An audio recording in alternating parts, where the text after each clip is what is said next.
আমাদের চ্যানেলে নতুন নতুন পর্ব, গল্প, এক পোস্টও পিচ্চি মেয়ে দেখতে আমার মন চ্যানেলটি নিল সাবস্ক্রাইব কাড়িয়া। করে রাখুন। পারো যদি তোমরা তারে দাও গো আনিয়া। এক পিস পড়লো পিঠে। আরে আপনারা বুঝতে পারেন নাই? মানে হলো আমার ডাইনি বান্ধবী কোথা থেকে এসে আমার পিঠে একটা ঘুষি মারলো। আমি আমার বান্ধবীকে না দেখে বললাম, ওই কোন শালারে আমাকে পিছন থেকে ঘুষি মারলো। এ কথা বলতেই আরেক পিস পড়লো। তখন আমার ডাইনি বান্ধবী আমার সামনে এসে বলল, কাইল্লা রসিল্লা, আমি মারছি তোরে ঘুষি। এখন দেখি আমাকে কিছু কর। তোর মতো ডাইনিকে মেরে আমার হাত নষ্ট করতে চাই না। তোর গা থেকে এমনিতেই দুর্গন্ধ আসছে। কি বললি হারামি? আমার গা থেকে দুর্গন্ধ আসছে? তুই জানিস আমি সকালবেলা ডেটল সাবান দিয়ে গোসল করে এসেছি। এই তুই সকালবেলা গোসল করে আসিস কেন? রাতে কি বিছানায় হিসু করিস নাকি? রাসিল্লা, আমি তোকে আজকে মেরেই ফেলবো। তুই এসব আমাকে কি বলছিস? এই বলে নিজেও আমার মাথার চুল টানতে লাগলো। আমি তার হাত শক্ত করে ধরে বললাম, সরি টিজুম, থুক্কু নিচুম, এই কান ধরছি, তোরে আর এমন কথা বলবো না। এবারের মতো মাফ করে দে।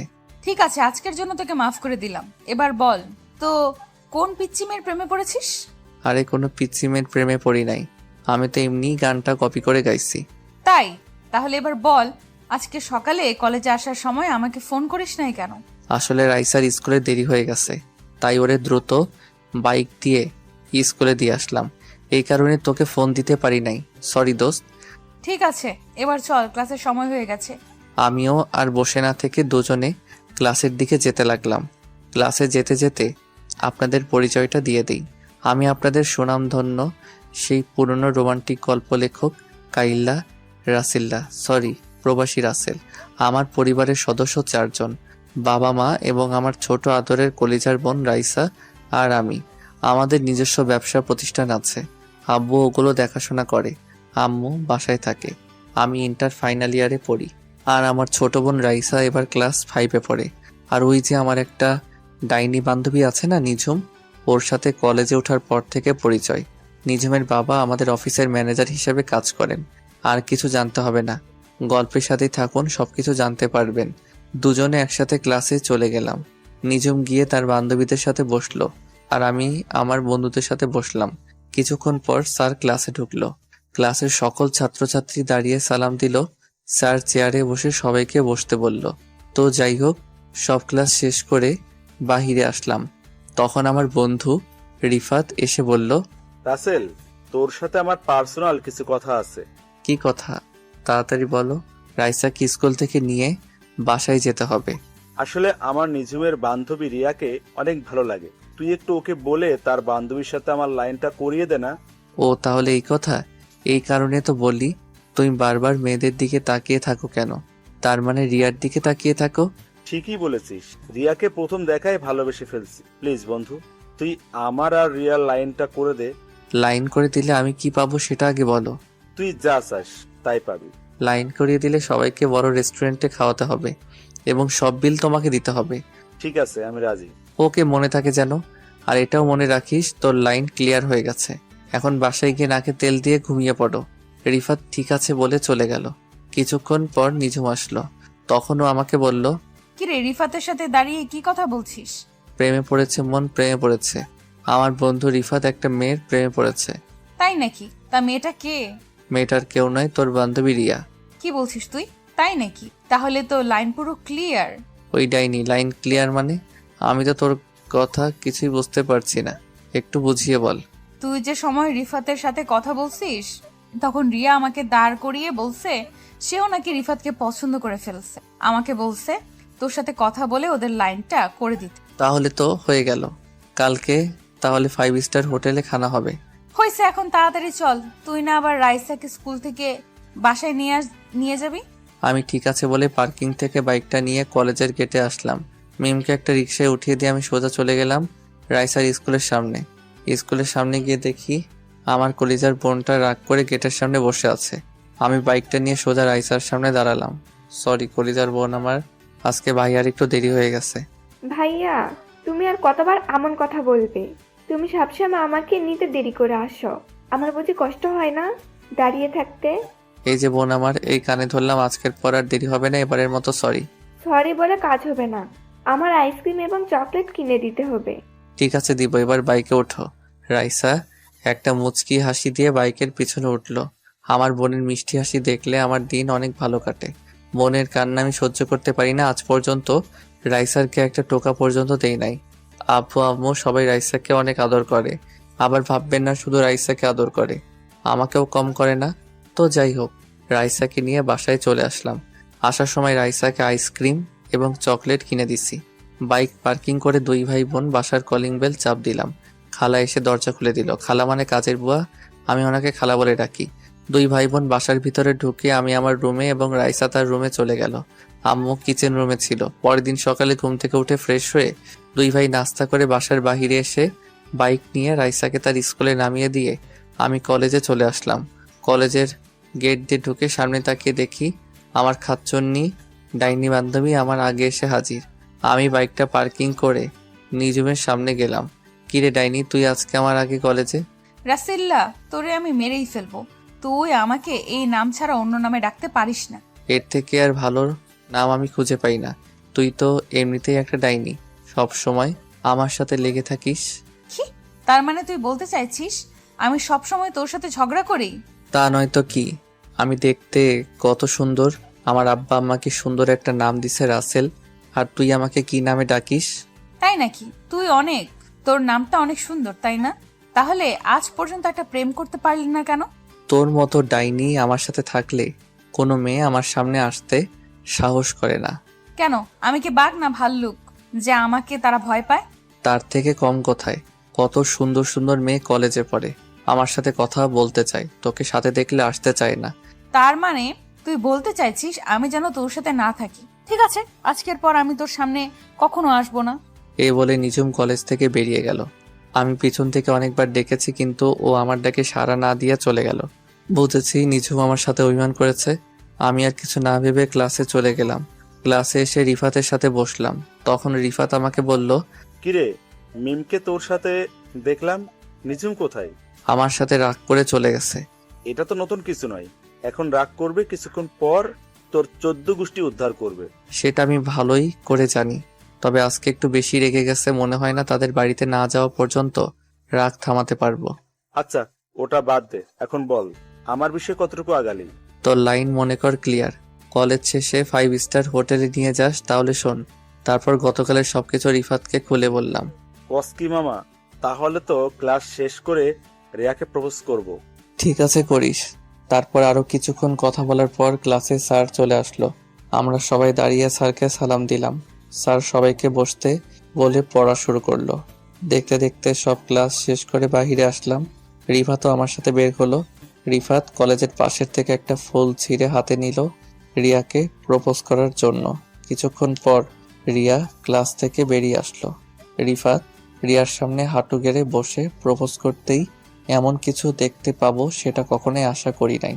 রিফাত রিয়াকে প্রপোজ করতেই রিয়া রিফাতের গালে ঠাস করে একটা থাপ্পড় মেরে দিল। কি থেকে কি হয়ে গেল আমি দাঁড়িয়ে না থেকে ওদের সামনে গিয়ে রিয়াকে বললাম, রিয়া তুই এটা কি করলি?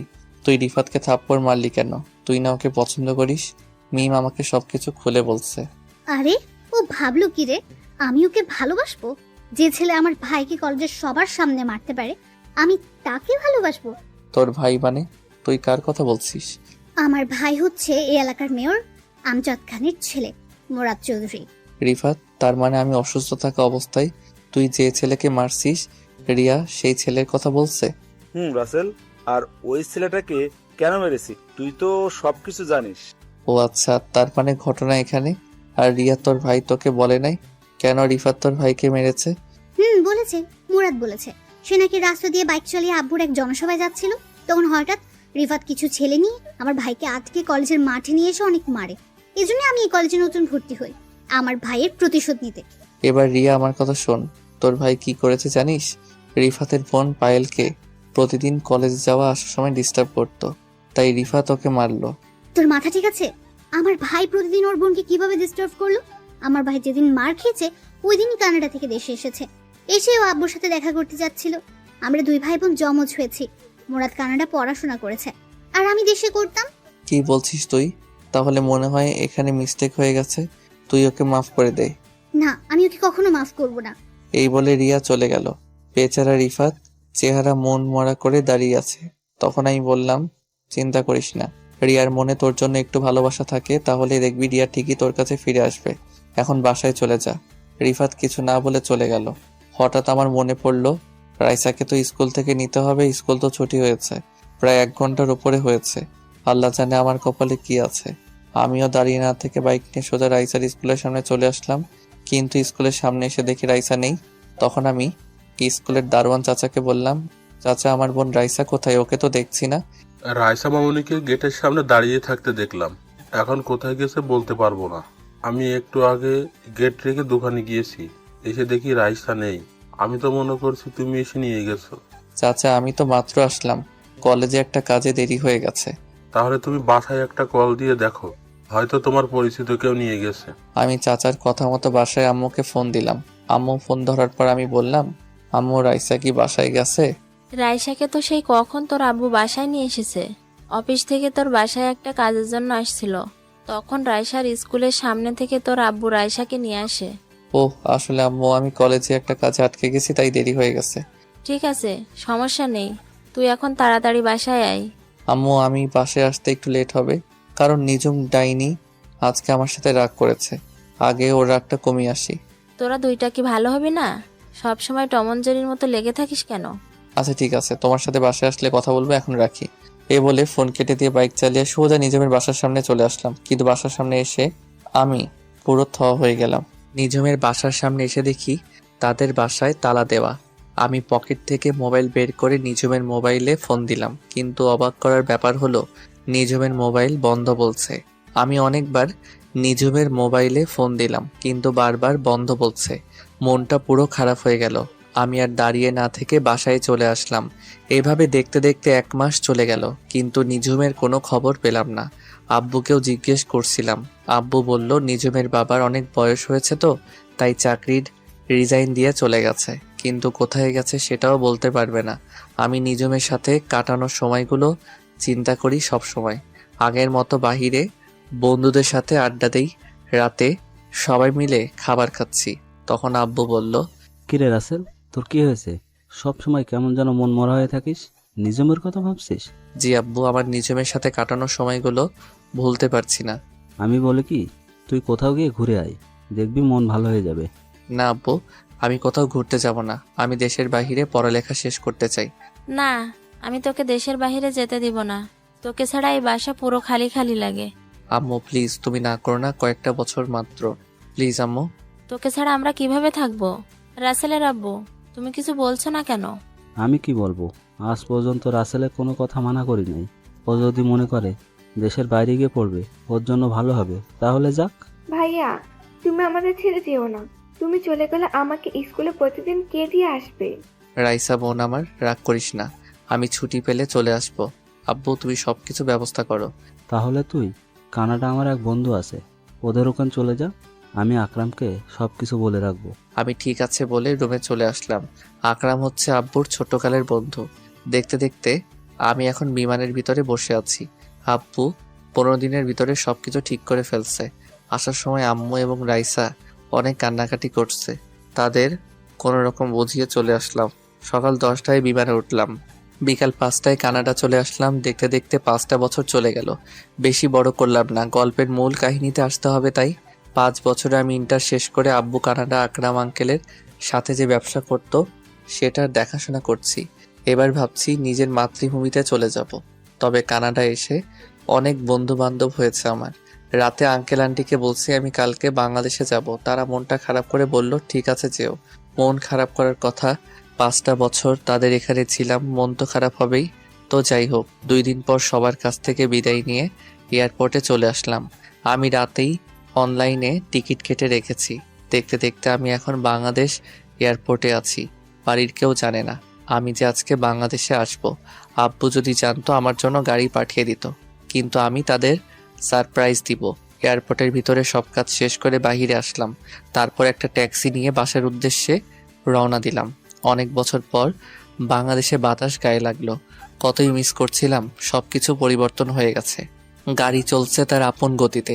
হঠাৎ আমাদের গাড়িটা দুইজন পুলিশ হাতের ইশারা দিল। ড্রাইভার গাড়িটা তাদের সামনে থামালো। একজন পুলিশ ড্রাইভারকে গাড়ি থেকে নামতে বলল, সাথে আমাকেও। আমি গাড়ি থেকে নেমে পুলিশের কাছে গেলাম। তখন আমি বললাম, স্যার আমাদের গাড়িটা কেন থামানো হলো? দেখুন স্যার, এই রাস্তা দিয়ে প্রতিদিন চোরাই মাল সাপ্লাই হয়, তাই ওই চোরেদের ধরার জন্য প্রতিটা গাড়ি আমরা চেক করছি। আপনি কিছু মনে করবেন না, আমরা আপনার গাড়িটাও একটু চেক করব। ঠিক আছে করেন, তবে আমি একটা কথা বলি। আমি কানাডা থেকে বাসায় ফিরছি, আমার কিছু মাল আছে, তবে আপনি ওটা চেক করতে পারবেন না। যদি ওটা চেক করার ইচ্ছা হয় তাহলে কষ্ট করে আমার বাসায় গিয়ে চেক করবেন, কারণ আমার অনেক মাল গাড়িতে। সরি স্যার, আমরা বাসায় গিয়ে চেক করতে পারবো না, এটা আমাদের ডিউটি। তবে স্যার আপনার পরিচয়টা দিলে ভালো হয়। জি অবশ্যই, আমি এই দেশের চৌধুরী গ্রুপ অফ ইন্ডাস্ট্রি কোম্পানির মালিক আসলাম চৌধুরীর একমাত্র ছেলে রাসেল চৌধুরী। কি আপনি আসলাম চৌধুরীর ছেলে? সরি স্যার, আমরা বুঝতে পারি নাই। আপনি যেতে পারেন। শুনুন স্যার, আইন সবার জন্য সমান। আমার বাবার পরিচয় পেয়ে আপনি আমাকে চার্জ করবেন না, এটা কেমন কথা? আপনি আমার গাড়ি চেক করেন। সরি স্যার, আমি পারবো না। আপনার বাবার কানে যদি এই কথা যায় তাহলে আমার চাকরি থাকবে না। আপনি কিছু বলবেন না স্যার? আপনি যদি আমার গাড়ি চেক না করেন তাহলে আমি বাবার কাছে বলবো। এবার আপনি বলুন কি করবেন? পুলিশ লোকটা আর না দাঁড়িয়ে থেকে আমার গাড়িটা কোনো রকম চেক করে বলল, স্যার হয়ে গেছে, আপনি এখন যেতে পারেন। হঠাৎ আমার পিছন থেকে মেইলি কণ্ঠে একটা মেয়ে বলল, কি হয়েছে আনোয়ার চাচা? আমি দূর থেকে এতক্ষণ তাকিয়ে দেখলাম আপনি এই লোকটার সাথে অনেকক্ষণ দাঁড়িয়ে কথা বলছেন এবং কোনো রকম গাড়িটা চেক করছেন। সমস্যা কি আমাকে বলুন। আসলে নিঝুম মামুনি, উনি হচ্ছেন এই শহরের আসলাম চৌধুরীর একমাত্র ছেলে রাসেল চৌধুরী। এবার আমি ওই মেয়েটার দিকে তাকালাম। মেয়েটার দিকে তাকিয়ে আমি পুরো থ হয়ে গেলাম। এ আর কেউ নয়, নিঝুম। নিঝুমকে দেখে আমি সাথে সাথে জড়িয়ে ধরলাম, কিন্তু নিঝুমকে জড়িয়ে ধরার পর এমন কিছু হবে সেটা কখনো ভাবতে পারিনি। আমি নিঝুমকে জড়িয়ে ধরার পর নিঝুম আমাকে জোর করে ছাড়িয়ে গালে ঠাস করে একটা থাপ্পড় মেরে দিল। থাপ্পড় মেরে নিঝুম বলতে লাগলো, তো সাহস কি করে হলো? রাস্তায় তুই একজন এসআইকে জড়িয়ে ধরিস? বড়লোকের ছেলে বলে সবাইকে পুতুল মনে করেছিস, যেমনে খুশি নাচবে? নিঝুম তুই আমার সাথে এমন করছিস কেন? এত বছর পর তোকে দেখলাম, তাই আবেগটা কন্ট্রোল করতে পারি নাই। এই মিস্টার, আমি আপনাকে চিনি না, আর রাসেল নামের কোনো ছেলের সাথে আমার কখনো পরিচয় ছিল না। আপনি এখন আসতে পারেন। আমি আর কোনো কথা বললাম না। নিঝুম সাধারণ একটা বিষয় নিয়ে এখন আমার উপর রেগে আছে, তাই বলে আমার সাথে এমন বিহেভ করবে? চোখ দিয়ে কখন যে 2 ফোঁটা পানি পড়ে গেল বুঝতে পারিনি। চোখের পানি মুছে গাড়িতে উঠলাম। একটা কথা বলতে কি, নিঝুম আগের থেকে অনেক সুন্দর হয়েছে, আর এসআইয়ের পোশাকে তো দারুণ মানিয়েছে নিঝুমকে। দেখতে দেখতে বাসার সামনে চলে আসলাম, কিন্তু বাসার সামনে এসে তো আমি আরো অবাক হয়ে গেলাম। বাসার সামনে এসে দেখি আমাদের বাড়িটা আলোকসজ্জা দিয়ে সাজিয়ে রেখেছে। বাসায় কি হচ্ছে আমি তো কিছুই জানি না। আমি গাড়ি থেকে নেমে দারোয়ান চাচাকে গেট খুলতে বললাম, তারপর গাড়ি বাসার ভিতরে ঢুকলো। আমি দারোয়ান চাচাকে বললাম, চাচা বাসা এত সুন্দর করে সাজানোর কারণ কি? ও মা, সে কি তুমি কিছুই জানো না? আজকে রাইসা মামুনির জন্মদিন, সেজন্যই তো এত আয়োজন। ও শিট, আমি তো ভুলেই গেছি। আজকে যে রাইসার জন্মদিন, যাক ভালোই হলো। রাইসার জন্য কানাডা থেকে ওর পছন্দের একটা ঘড়ি এনেছি, ওটাই উপহার দিব রাইসাকে। আমি চাচা এবং ড্রাইভারকে বললাম আমার মালগুলো বাসার ভিতরে নিয়ে আসতে। আমি বাসার কলিং বেল চাপ দিলাম, খালা এসে দরজা খুলে দিল। বাসার ভিতরে ঢুকে দেখি পুরো বাসা মেহমান দিয়ে ভরপুর, সব নামি দামি গেস্ট। ও আপনাদের তো বলতে ভুলে গেছি, পুরো বাড়ির চারপাশে পুলিশে পাহারা দিচ্ছে। শহরের নামকরা ব্যবসায়ীর মেয়ের জন্মদিন বলে কথা।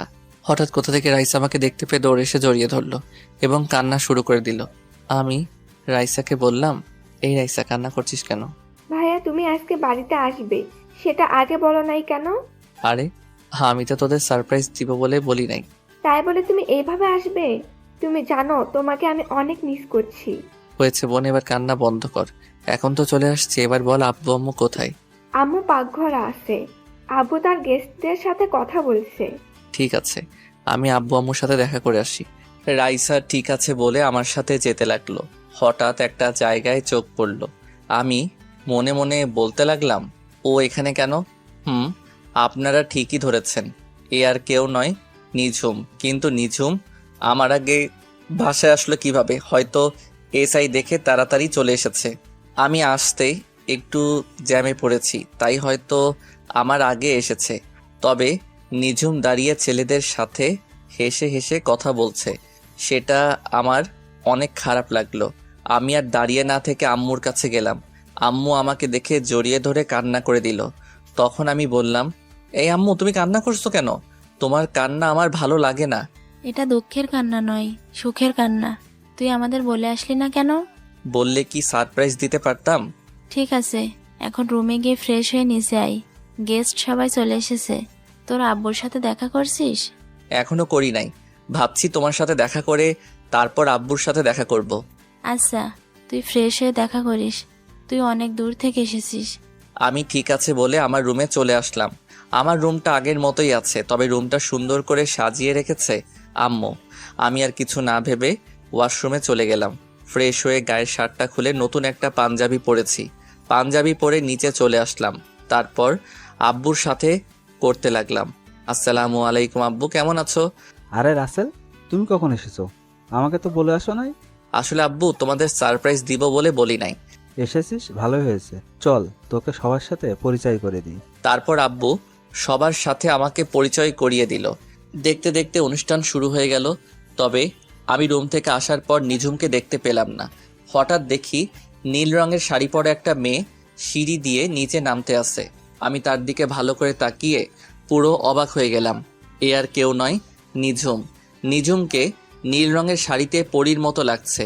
সব ছেলেরা নিঝুমের দিকে তাকিয়ে আছে। আমার কেমন যেন হিংসা হচ্ছে। তো যাই হোক, রাইসা কেক কাটার জন্য দাঁড়িয়ে আছে। আমি আব্বু এবং রাইসার পাশে দাঁড়ানো। বাকি সব গেস্ট আমাদের চারপাশে দাঁড়ালো। রাইসা কেক কাটার পর সবাই তাকে অভিনন্দন জানিয়েছেন। রাইসা প্রথমে কেক কেটে আমাকে খাইয়ে দিল। তারপর আব্বু আম্মুকে, আমিও রাইসাকে খাইয়ে দিলাম। নিঝুম এসে রাইসাকে কেক খাইয়ে দিল।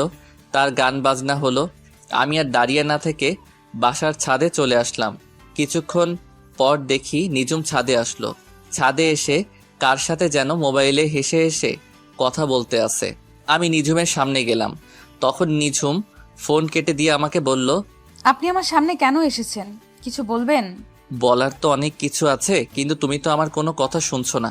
হ্যালো মিস্টার, আমাকে তুমি করে না বলে আপনি করে বলুন। আর যেটা বলবেন তাড়াতাড়ি বলুন, আমার এখনো ডিউটি চলছে। আচ্ছা, আপনি এত বদলে গেলেন কিভাবে? আপনি কলেজ থেকে গিয়ে কোথায় হারিয়ে গেলেন? আপনাকে আমি পুরো ঢাকা শহর খুঁজেছি। সেটা আমি আপনাকে বলার প্রয়োজন মনে করি না। কেন? সেটা কি আমি জানতে পারি? আমার দোষটা কি ছিল?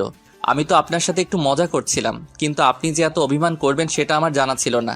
অতীত নিয়ে আমি আপনাকে কিছু বলতে পারবো না। আমি গেলাম। এ বলে নিঝুম আমার সামনে থেকে চলে গেল। আমি মনে মনে ভাবতে লাগলাম, নিঝুম আমাকে না চেনার ভান করছে কেন? আমার সাথে এরকমভাবে কথা বলছে কেন? আমাকে সব কিছু বের করতে হবে।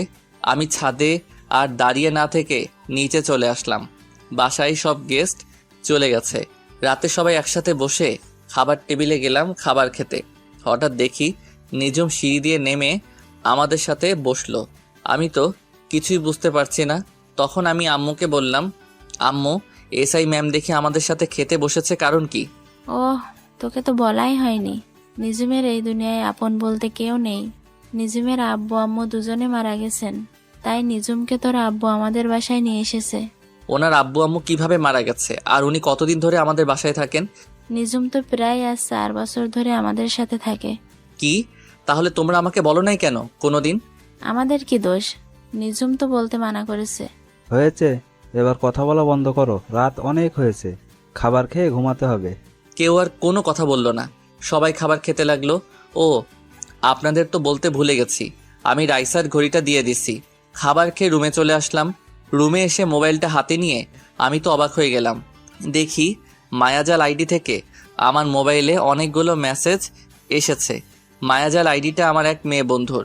ওর সাথে কানাডা থাকতে পরিচয়, তবে এখনও আমি বন্ধুটাকে দেখি নাই। সে বলেছে যেদিন সামনাসামনি দেখা হবে সেদিন মন ভরে দেখার জন্য। আমিও কখনো তাকে জোর করি নাই। তো যাই হোক, আমি ওকে একটা মেসেজ দিলাম। সরি, মোবাইল আমার সাথে ছিল না, তাই তোমার মেসেজের রিপ্লাই দিতে পারি নাই। সমস্যা নেই, তো কি করো তুমি? এই তো খাবার খেয়ে রুমে আসলাম। আজকে আমার ছোট বোন রাইসার জন্মদিন গেছে। কি, তুমি দেশে এসেছো? আমাকে একটুও বললে না।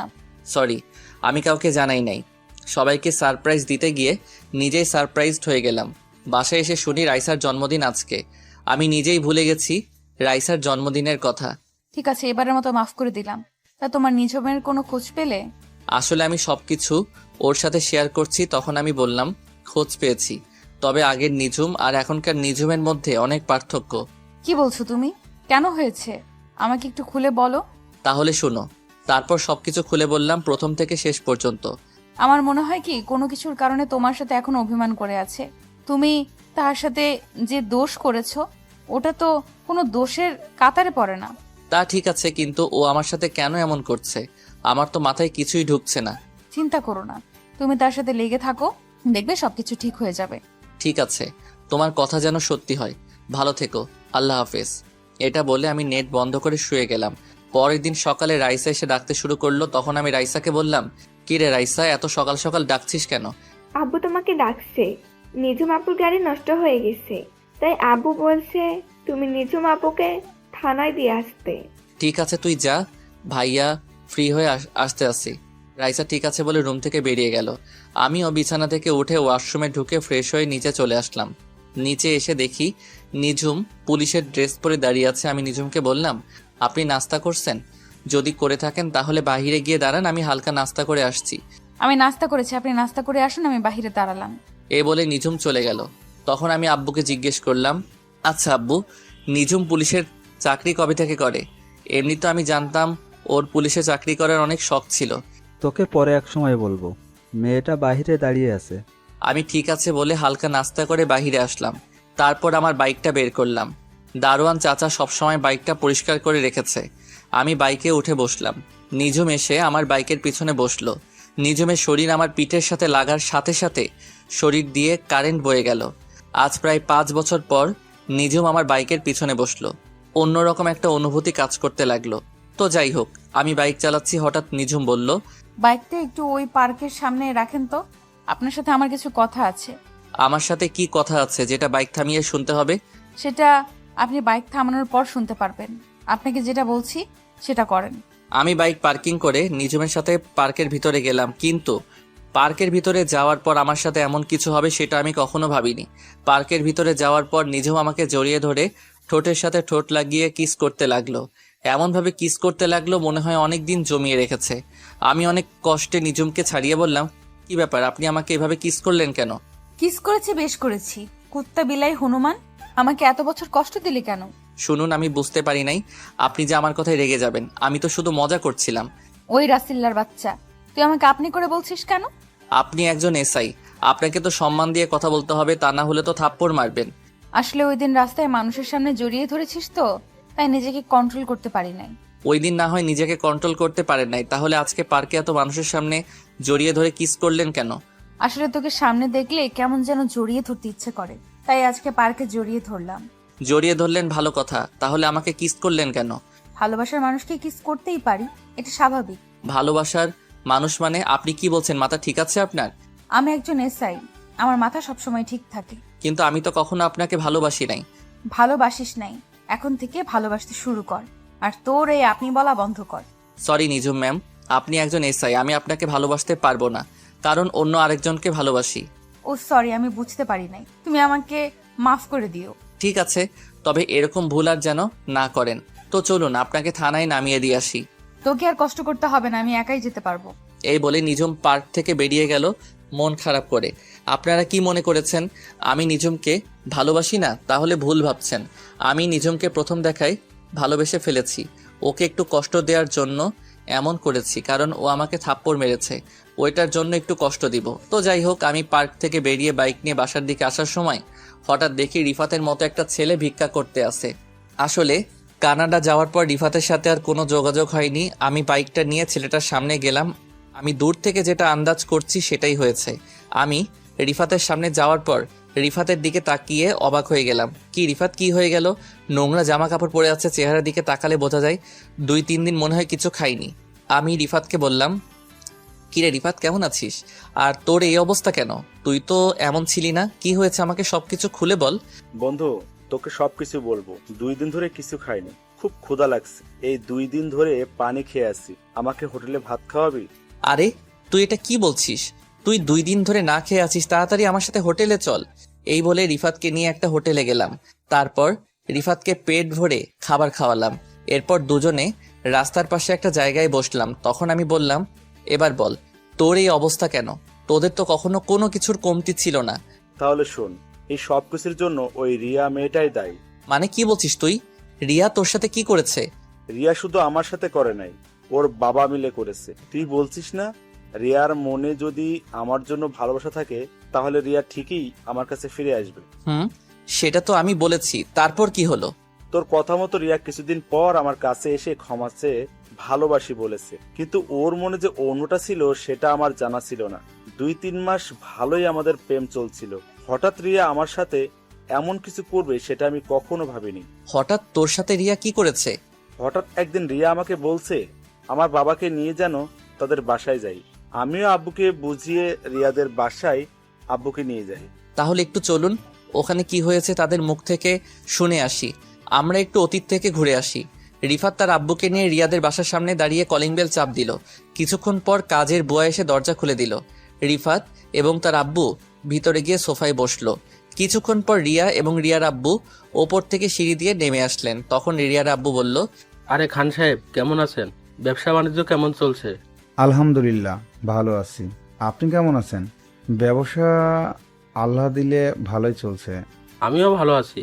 তো যে জন্য আপনাকে ডেকেছি, আমার মেয়ে রিয়া এবং আপনার ছেলে রিফাত দুজনকে অনেক বেশি ভালোবাসে। তাই আমি কি বলতে চাইছি আপনি হয়তো বুঝতে পারছেন। বুঝতে পেরেছি। এখানে আমার কোনো আপত্তি নেই। আপনি একজন মেয়র মানুষ, আপনি যেটা ভালো মনে করবেন সেটাই করেন। ঠিক আছে, তবে আমার একটা শর্ত আছে। আপনি আপনার সব সম্পত্তি আপনার ছেলের নামে লিখে দিতে হবে। আরে এটা কোনো শর্ত হলো? আমার সম্পত্তির অর্ধেকের মালিক তো আমার ছেলে, আর আমি মরে গেলে তো সব কিছু আমার ছেলেরই হবে। ঠিক আছে, আপনি যদি এতে খুশি হন তাহলে আমি আজকে রিফাতের নামে বাকি অর্ধেক সম্পত্তি এবং আমার সব কিছু ওকে লিখে দেব। এরপর আরো কিছুক্ষণ কথা বলে রিফাত এবং তার আব্বু বাসায় চলে এসেছে। 1 সপ্তাহের ভিতরে রিফাতের আব্বু সবকিছু রিফাতের নামে লিখে দিল। এর কয়েকদিন পর রিফাতের আব্বু অফিস থেকে বাসায় ফিরছিল। তখন হঠাৎ কিছু লোক রিফাতের আব্বুর গাড়ি দাঁড় করায়। রিফাতের আব্বু গাড়ি থেকে নামার সাথে সাথে লোকগুলো রিফাতের আব্বুকে গাড়ির সাথে বেঁধে ফেলার পর একটা গাড়ি থেকে রিয়া এবং রিয়ার আব্বু নেমে রিফাতের আব্বুর সামনে আসে। তখন রিফাতের আব্বু বলল, মেয়র সাহেব, আপনি এখানে? আর রিয়া মামুনি, তোমরা এখানে কেন? আপনি কি বুঝতে পারেননি?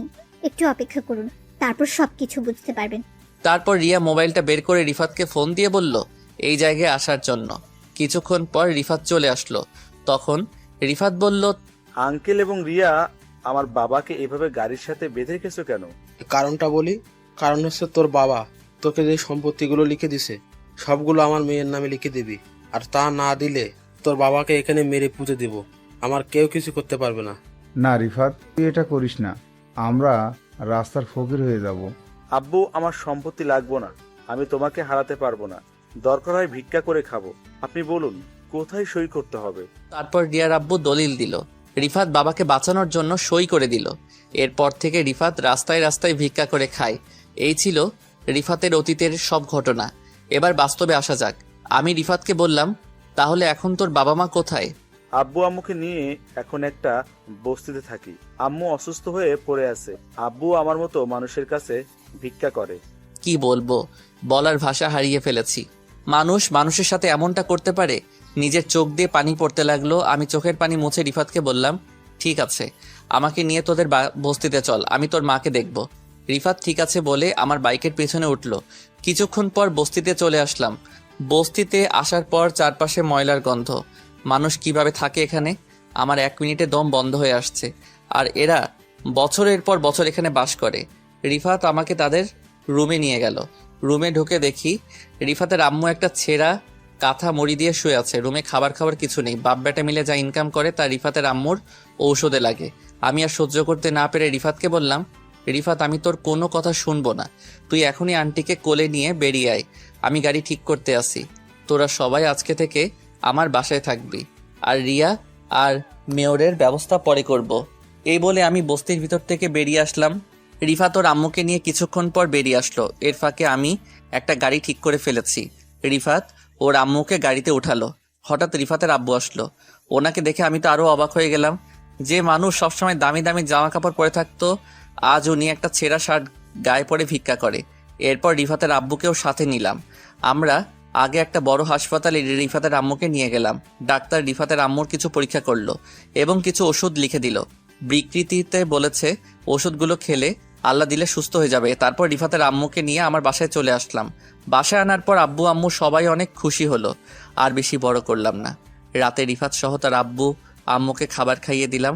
রিফাত আমার সাথে ঘুমাবে। রাত্রে খাবার টেবিলে সবাই বসে খাবার খাচ্ছি, কিন্তু নিঝুম মন খারাপ করে খাবার খাচ্ছে। তখন আম্মু বলল, কিরে নিঝুম, তুই এমন মনমরা হয়ে আছিস কেন? শরীর খারাপ লাগছে নাকি? না আন্টি, আমি ঠিক আছি। আব্বু আম্মুর কথা মনে পড়ছে নাকি? না আন্টি, তেমন কিছু না, এমনিতেই ভালো লাগছে না। তোমরা খাও, আমি রুমে গেলাম। তুই তো কিছুই খেলি না, না খেলে শরীর আরো বেশি খারাপ করবে। একদিন রাতে না খেলে কিচ্ছু হবে না, আমি গেলাম। এই বলে নিঝুম রুমে চলে গেল। তখন আমি বললাম, আরে নিঝুমের আব্বু আম্মুর কি হয়েছে? তারা কিভাবে মারা গেল? নিঝুমের আব্বু চাকরি রিজাইন দেওয়ার পরে তাদের গ্রামের বাসায় চলে যায়। কয় মাস যাওয়ার পরে নিঝুমের আব্বু অনেক অসুস্থ হয়ে পড়ে। তারপর নিঝুম তার আব্বুকে নিয়ে ঢাকায় আসে। ঢাকায় আসার পর নিঝুমের আব্বুর ক্যান্সার ধরা পড়ে। যা টাকা জমানো ছিল সব টাকা শেষ হয়ে গেছে। আমি কিছুই জানতাম না, আমাকে একটাবার বলে নাই। হঠাৎ একদিন রাতে নিঝুমের আব্বু হাসপাতালে মারা যায়। নিঝুমের আব্বু মারা যাওয়ার পর নিঝুমের আম্মু স্ট্রোক করে মারা যায়। এরপর থেকে নিঝুম আমাদের সাথে থাকে। ও, তোমরা পরে খবর পেলে কিভাবে? আর নিঝুম পুলিশের চাকরি কবে থেকে করে? যেদিন নিঝুমের আব্বু আম্মু মারা যায় সেদিন রাতে আমার অফিসের এক কর্মী তার বউকে নিয়ে হাসপাতালে যায়। তখন নিঝুমকে দেখে সামনে যায়, গিয়ে দেখে ওর আব্বু আম্মুর লাশ। তখন ওই কর্মী আমাকে ফোন দিয়ে বলে, আমি সাথে সাথে হাসপাতালে ছুটে যাই। এরপর নিঝুমের কাছ থেকে সব কিছু শুনি। তারপর নিঝুমের আব্বু আম্মুকে ঢাকার বড় কবরস্থানে দাফন সম্পন্ন করে। নিঝুমকে আমাদের বাসায় নিয়ে আসি। সবকিছু বুঝলাম, এখনো তো বললে না নিঝুম পুলিশের এসআই কিভাবে হলো? আসলে আমার সাথে তো প্রধানমন্ত্রীর সাথে ভালো সম্পর্ক, তাই ওনাকে বলে নিঝুমকে পুলিশের এসআই বানিয়ে দিল। নিঝুমের এমনিতেই পুলিশের চাকরি করার অনেক শখ, তাই ওকে এসআই পদ দিল। তার মানে ট্রেনিং ছাড়া সরাসরি পুলিশের এসআই? পুলিশের চাকরি কিভাবে করতে হয় ও কি বোঝে? পুলিশের কোনো যোগ্যতা ছাড়া ডাইরেক্ট এসআই? তো কি হয়েছে, এখন বেশি কথা না বলে খা। আমি আর কোনো কথা না বলে খাবার খেয়ে রুমে চলে আসলাম। রুমে এসে দেখি রিফাত ঘুমিয়ে গেছে। আমি বিছানায় শুয়ে মোবাইলটা হাতে নিয়ে পুরো টাস্কি খেয়ে গেলাম, কারণ মায়াজাল আইডি থেকে অনেকগুলো মেসেজ এসেছে। আমি সাথে সাথে রিপ্লাই দিলাম, কেমন আছো, কি করো, খাওয়া দাওয়া হয়েছে? আসলে মোবাইল আমার হাতে ছিল না, রুমে মোবাইল রেখে খাবার খেতে গিয়েছিলাম। তাই বলে তুমি এতগুলো মেসেজ একসাথে করবে? ঠিক আছে বাবা, তুমি একটা একটা করে রিপ্লাই দাও। আলহামদুলিল্লাহ ভালো আছি, আমি খাবার খেয়ে শুয়ে আছি। আমি তোমাকে একটা কথা বলতে চাই। কি কথা বলবে বলো? আসলে রাসেল, আমি তোমার সাথে কথা বলতে বলতে কখন যে তোমাকে ভালোবেসে ফেলেছি। তুমি কি পাগল হয়েছো? আজ পর্যন্ত তোমার নাম, বাড়ি কোথায়, তোমার চেহারা, তুমি ছেলে নামে কিছুই জানি না, শুধু মেসেজে কথা বলছি। এতেই তুমি আমাকে ভালোবেসে ফেলছো। কিন্তু আমি তো তোমাকে ভালোবাসতে পারবো না, কারণ আমার জীবনে একজন মনের মানুষ আছে। আমি তোমাকে বন্ধু ছাড়া কিছুই ভাবি না। ঠিক আছে, আজকে তাহলে তুমি আমার সাথে দেখা করো, তারপর আমার চেহারা, আমার নাম, বাড়ি কোথায় সবকিছু জানতে পারবে। দরকার নেই দেখা করার, আর করলেও কখন আমি তোমাকে ভালোবাসতে পারবো না। আমি একজনকে অনেক অনেক বেশি ভালোবাসি। আচ্ছা, সে মেয়েটা আমার থেকে বেশি সুন্দর হবে। আমি কি তোমাকে দেখেছি নাকি তুমি সুন্দর নাকি অসুন্দর? আর তুমি বিশ্ব সুন্দরী হলেও আমি তোমাকে ভালোবাসতে পারবো না। আমার এই মন শুধু একজনকে দিয়েছি। ওই মেয়েটার নাম কি, বাড়ি কোথায়? ওই মেয়েটা আমার কলেজ লাইফের বান্ধবী, তার নাম নিঝুম। সে কি তোমাকে কখনো ভালোবাসার কথা বলেছে?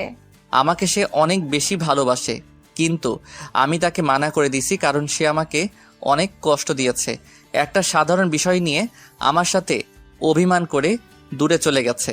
রাস্তায় সবার সামনে আমাকে থাপ্পড় মেরেছে। সেজন্য তাকে একটু কষ্ট দিব। যাই করো, তবে বেশি কষ্ট দিও না, পরে আবার হারিয়ে ফেলবে। এবার ওকে হারাতে দিলে তো। ওর জন্য নিজের দেশ ছেড়ে বাহিরে চলে গেছি। নিজের দেশে পুরো 1 মাস খুঁজেছি। আমাকে এত কষ্ট দেওয়ার জন্য তাকেও আমার ভালোবাসা পাওয়ার জন্য কষ্ট করতে হবে। ঠিক আছে, তোমার ভালোবাসা আর পেলাম না। আমার ভালোবাসা না হয় একতরফা নিয়ে বেঁচে থাকবো।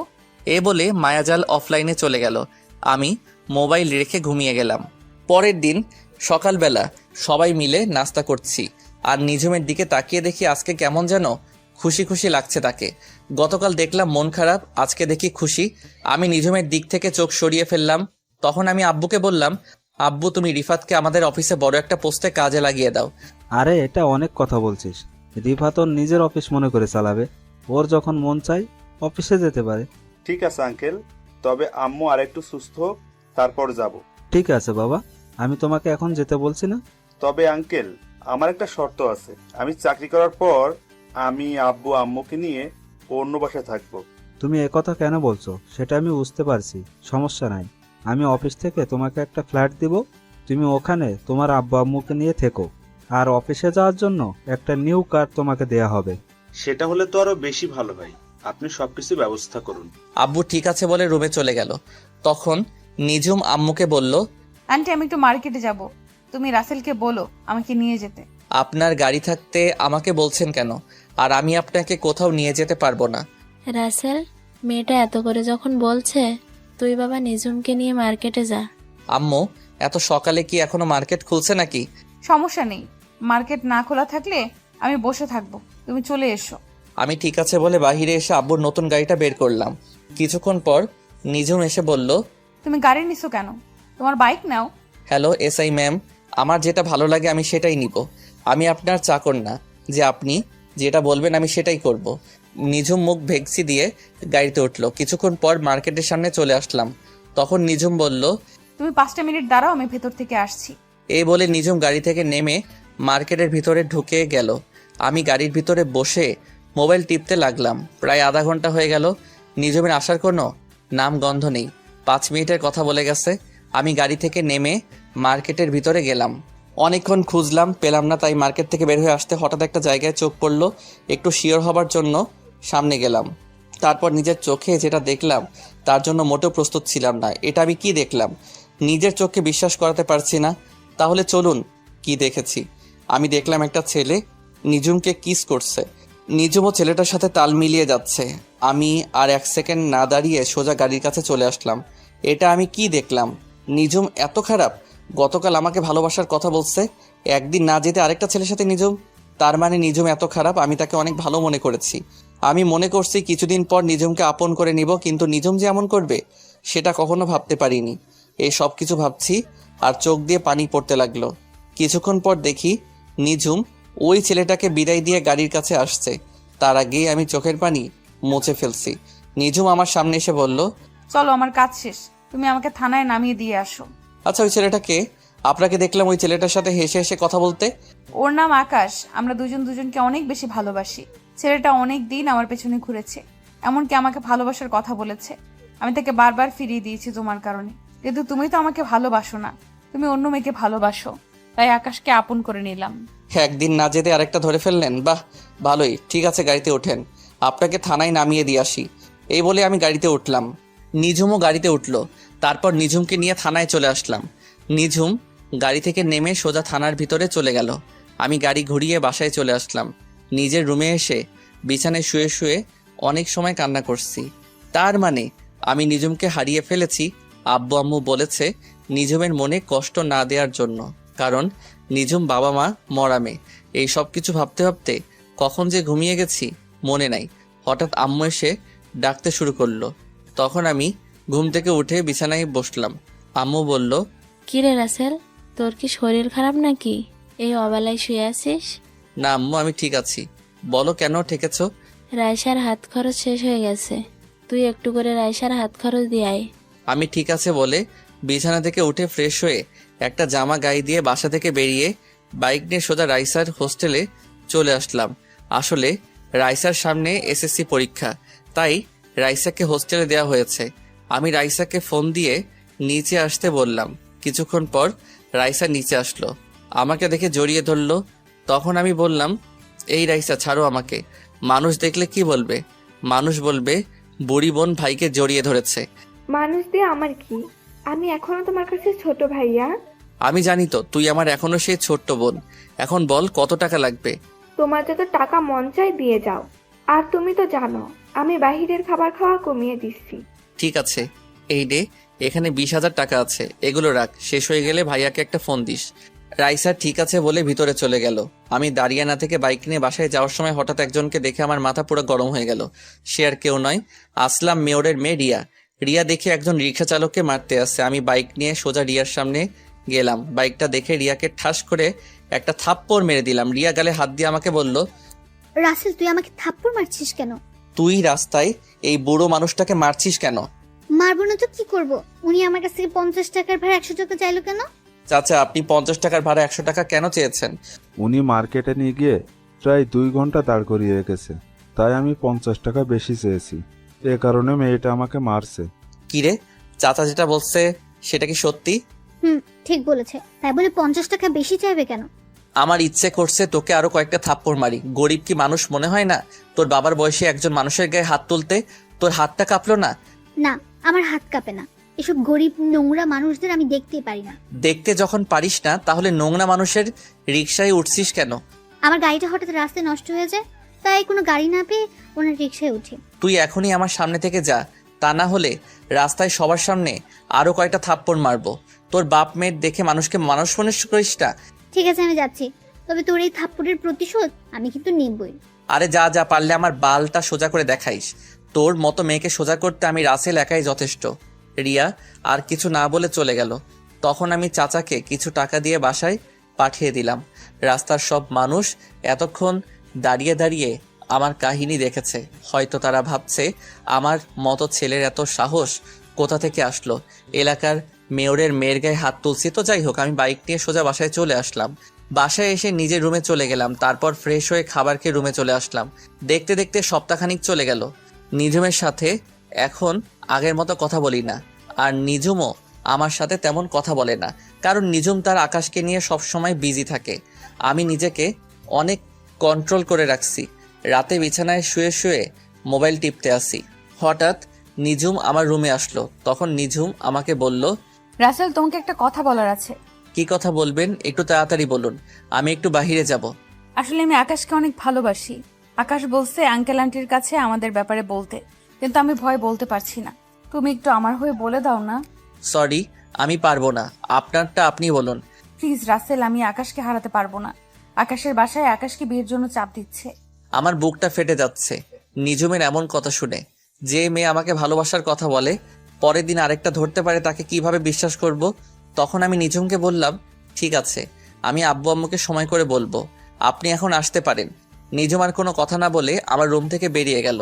নিঝুমের এমন কথা শুনে মনটা খারাপ হয়ে গেল, কারণ নিঝুমকে আমি অনেক ভালোবেসে ফেলেছি। কিন্তু নিঝুম আর আকাশের কাহিনীটা আমার চোখের সামনে ভেসে উঠলে নিঝুমের প্রতি ঘৃণা হয়। না, ওর মতো মেয়ের জন্য নিজেকে কষ্ট দিয়ে লাভ নেই। ও ওর মতো থাকুক, আমি আমার মতো চলি। তো যাই হোক, রাতে বাসা থেকে বেরিয়ে একটু বাইরে গেলাম। বাহিরের কাজটা সেরে আবার বাসায় চলে আসলাম। রাতে বিছানায় শুয়ে শুয়ে মোবাইল টিপতে আসি, হঠাৎ মায়াজাল থেকে মেসেজ আসলো। কেমন আছো রাসেল? কি করো? রাতের খাবার খেয়েছো? আলহামদুলিল্লাহ ভালো আছি, তুমি কেমন আছো? আর আমি এখনো রাতের খাবার খাইনি, আর একটু পরে খাবো। আলহামদুলিল্লাহ, আমিও ভালো আছি, তবে বেশি ভালো না। আর তোমার নিঝুমের সাথে প্রেম কেমন চলছে? নিঝুম আমাকে ভালোবাসার কথা বলে এখন অন্য আরেকজনকে ভালোবাসে। কি বলছো তুমি? একটা মেয়ে একদিনে কেমন করে পাল্টে গেল? সেটা তো আমিও ভাবছি, কিন্তু তাদের দুজনকে দেখে বোঝা যাচ্ছে একজন আরেকজনকে অনেক বেশি ভালোবাসে। তাহলে তুমি নিঝুমকে তোমার ভালোবাসার কথা বলে দাও। না, আমি চাই না ওর মনে কষ্ট দিতে। সে যদি আকাশ ছেলেটাকে নিয়ে সুখে থাকে, তাহলে আমি আর ওদের ভিতরে ঢুকতে চাই না। তুমি কি পারবে নিঝুমকে ছাড়া থাকতে? তোমার কষ্ট হবে না? কষ্টকে মাটি চাপা দিয়ে রেখেছি। আচ্ছা ঠিক আছে, ভালো থেকো। আমাকে খাবার খাওয়ার জন্য ডাকছে, এই বলে অফলাইনে চলে গেলাম। আমি মায়াজালের সাথে কথা বলার ফাঁকে খালা খাবার খাওয়ার জন্য ডেকে গেছে। আমি রুম থেকে বেরিয়ে খাবার টেবিলে চলে গেলাম। সবাই মিলে একসাথে খাবার খেলাম। নিঝুমকে দেখে বোঝা যাচ্ছে সে অনেক খুশি। খুশি থাকবেই না কেন? মনের মতো ভালোবাসার মানুষ পেয়েছে। আমি খাবার খেয়ে রুমে চলে আসলাম। কিছুক্ষণ পর রিফাত আমার রুমে আসলো। ও আপনাদের তো বলতে ভুলে গেছি, রিফাত এখন আব্বুর সাথে অফিসে দেখাশোনা করে। রিফাত আমার রুমে এসে বিছানায় বসে বলল, কিরে রাসেল, তোরে দেখি সবসময় চুপচাপ থাকিস, কি হয়েছে তোর? আমার আবার কি হবে, আমি তো ঠিকই আছি। রাসেল, তুই আমার কাছে কিছু লুকাইস না, কি হয়েছে আমাকে খুলে বল। ঠিক আছে, তুই যখন বলেছিস তাহলে শোন। তারপর রিফাতকে সবকিছু খুলে বললাম। এটা আমার বিশ্বাস হচ্ছে না, নিঝুম এত খারাপ মেয়ে হতে পারে না। আমি নিজের চোখে তাদের দুজনকে কিস করতে দেখেছি। মাঝে মাঝে চোখের দেখা ভুল হয়। আমি তোকে একটা বুদ্ধি দেই, সেটা কাজে লাগিয়ে দেখতে পারিস, তাহলে বুঝতে পারবো নিঝুম কি তোর সাথে অভিনয় করেছে নাকি আকাশকে সত্যি ভালোবাসে। দেখি শুনি তোর কি বুদ্ধি। তাহলে শোন, তুই একটা মেয়ে ভাড়া কর, তারপর ওই মেয়েটিকে নিয়ে সবসময় নিঝুমের সামনে চলাফেরা করবি, আর নিঝুমের রিয়াকশন দেখবি। মেয়েটার সাথে এমন ভাবে চলবি যেন বয়ফ্রেন্ড গার্লফ্রেন্ডের মতো লাগে, তারপর বোঝা যাবে। তোর কি মনে হয় এমনটা করলে সবকিছু বুঝতে পারবো তো? 109% কাজে লাগবে। তুই ট্রাই করে দেখ। ঠিক আছে, কালকে থেকে শুরু করব। তবে মেয়ে পাবো কোথায়? হোটেলে মেয়ের অভাব আসেনি, ওখান থেকে একটা ভাড়া করে নিয়ে আসবি। তাই বলে হোটেলের মেয়ে নিয়ে আসবো? আরে মা তো কিছুদিনের জন্য। ঠিক আছে, কালকে একটা মেয়ে হোটেল থেকে নিয়ে আসবো। এখন রুমে গিয়ে শুয়ে পড়। রিফাত ঠিক আছে বলে তার রুমে চলে গেল। আসলে রিফাতকে আমার পাশের রুমে দিছি, কারণ রিফাত সারা রাত নাক ডেকে ঘুমায়, তাই ওরে আমার পাশের রুমে দিছি। আপনারা আবার রিফাতকে বলে দিয়েন না। তো যাই হোক, পরের দিন সকালে সবার সাথে নাস্তা করে আমি বাসা থেকে বেরিয়ে একটা হোটেলে যাচ্ছি একটা মেয়ে ভাড়া করার জন্য। বাইক নিয়ে যাচ্ছি, হঠাৎ দেখি কিছু ছেলে একটা মেয়েকে ডিস্টার্ব করছে, তাই বাইকটা নিয়ে ওদের সামনে গেলাম। আমাকে দেখে ছেলেগুলো দৌড় দিয়ে পালিয়ে গেল। তখন মেয়েটি আমাকে বলল, আপনাকে অনেক ধন্যবাদ ভাইয়া, আপনি না আসলে ওই ছেলেগুলো আমার সাথে খারাপ কিছু করতো। তোমার নাম কি? বাসা কোথায়? ভাইয়া আমার নাম আখি, আমি কলেজে পাশের বস্তিতে থাকি। তোমার বাসা ওইদিকে, আর তুমি এদিকে কি করো? আসলে ভাইয়া আমার একটা বান্ধবীর সাথে ওর বাসায় গিয়েছিলাম। ঠিক আছে, তুমি আমার বাইকের পিছনে ওঠো, আমি তোমাকে বাসায় পৌঁছে দিচ্ছি। সমস্যা নেই ভাইয়া, আমি হেঁটে হেঁটে যেতে পারবো। তুমি ভাবলে কেমন করে আমি তোমাকে একা একা যেতে দিব? বেশি কথা না বলে আমার বাইকের পিছনে ওঠো। আখি আর কোনো কথা না বলে আমার বাইকের পিছনে উঠলো। কিছুক্ষণ পর আখির বস্তিতে চলে আসলাম। আখি বাইক থেকে নেমে বস্তির ভিতরে চলে গেল। আমি আখির পিছনে তাদের বস্তির ভিতরে ঢুকলাম। ভিতরে ঢুকে দেখি ওই রিক্সা চালক চাচার পাশে আখি মন খারাপ করে বসে আছে, আর দুজন দুজনকে বলছে, কি রে আখি, তোর বান্ধবী চাল দিয়েছে? চাল না দিলে আজকে না খেয়ে থাকতে হবে। না বাবা, ওদের চাল নাকি শেষ হয়ে গেছে। আমি অসুস্থ না হলে আজকে না খেয়ে থাকতে হতো না। পকেটে একটা টাকাও নেই, ওষুধ আনতে পারছি না। ওই দিন একটা ছেলে কিছু টাকা দিছে, ওই টাকাগুলো বাসা ভাড়া দিয়ে দিছি। চাচা আর আখির কথা শুনে মনটা খারাপ হয়ে গেল। এত কষ্টে চাচার দিন কাটছে, আমি আর দাঁড়িয়ে না থেকে বস্তি থেকে বাইরে এসে মার্কেটে চলে গেলাম। তারপর এক বস্তা চাল, ডাল, আলু, পেঁয়াজ, রসুন, গরুর মাংস, ডিম, তেল ইত্যাদি বাজার করে বস্তিতে চলে আসলাম, আর ওদের জন্য কিছু খাবার নিয়ে আসলাম। তারপর একটা ট্যাক্সি করে সব বাজারগুলো নিয়ে বস্তিতে চলে আসলাম। ট্যাক্সি ড্রাইভার আর আমি বাজারগুলো তাদের বাসায় নিয়ে গেলাম। তখন আখি বলল, আরে ভাইয়া আপনি এখানে, আর এই বাজার কার জন্য এনেছেন? এইসব বাজার তোমাদের জন্য। আমি তোমার পিছনে এসে সবকিছু শুনেছি, আর এখানে তোমার জন্য কিছু জামা নিয়ে এসেছি, আর তোমার আব্বুর জন্য ওষুধ আর এই পাঞ্জাবি আর লুঙ্গি নিয়ে আসলাম। বাবা, তোমার এই ঋণ কখনো শোধ করতে পারবো না। আপনি আমাদের জন্য এত কিছু করছেন কেন? ওই যে তুমি আমাকে ভাইয়া বলে ডাকছো, তাই তোমার ভাইয়া তোমাদের জন্য বাজার করে এনেছি। আর আখি, তুমি কি পড়াশোনা করো? এসএসসি পরীক্ষা দেইনি, কারণ আব্বু পরীক্ষার টাকা ম্যানেজ করতে পারে নাই। ঠিক আছে, আজকে থেকে এই তোমাদের সব দায়িত্ব আমার উপর। তোমাকে আবার ভর্তি করে দিব, ভাইয়া তোমার সবকিছু ঠিক করে দিব। আখি আমাকে জড়িয়ে ধরে কান্না করে দিল। তখন আমি বললাম, এই পাগলি, কান্না করছিস কেন? সুখের খবর শুনে কেউ কি কান্না করে নাকি? তারপর আখিকে নিয়ে তার স্কুলে আবার ভর্তি করিয়ে দিলাম, আর স্যারকে বলেছি এবারে পরীক্ষা আমার বোন দিবে, আপনি সবকিছু ব্যবস্থা করুন, যত টাকা লাগে আমি দিব। স্যার বলেছে ঠিক আছে। তারপর আখিকে বস্তিতে রেখে আমি বাসায় চলে আসলাম। বাইক পার্কিং করে সামনে যাকে দেখলাম তাকে দেখে তো আমি পুরো অবাক হয়ে গেলাম। সামনে যাকে দেখলাম সে আর কেউ নয়, আকাশ। কিন্তু আকাশ আমাদের বাসায় কেন? আমাকে দেখে আকাশ বলল, আপনি রাসেল চৌধুরী তাই না? জি, আমি রাসেল চৌধুরী। আপনি আমাকে চিনেন? চিনি, নিজুম আমাকে আপনার কথা বলেছে। আমি আর নিজুম দুজন দুজনকে অনেক বেশি ভালোবাসি। খুব ভালো।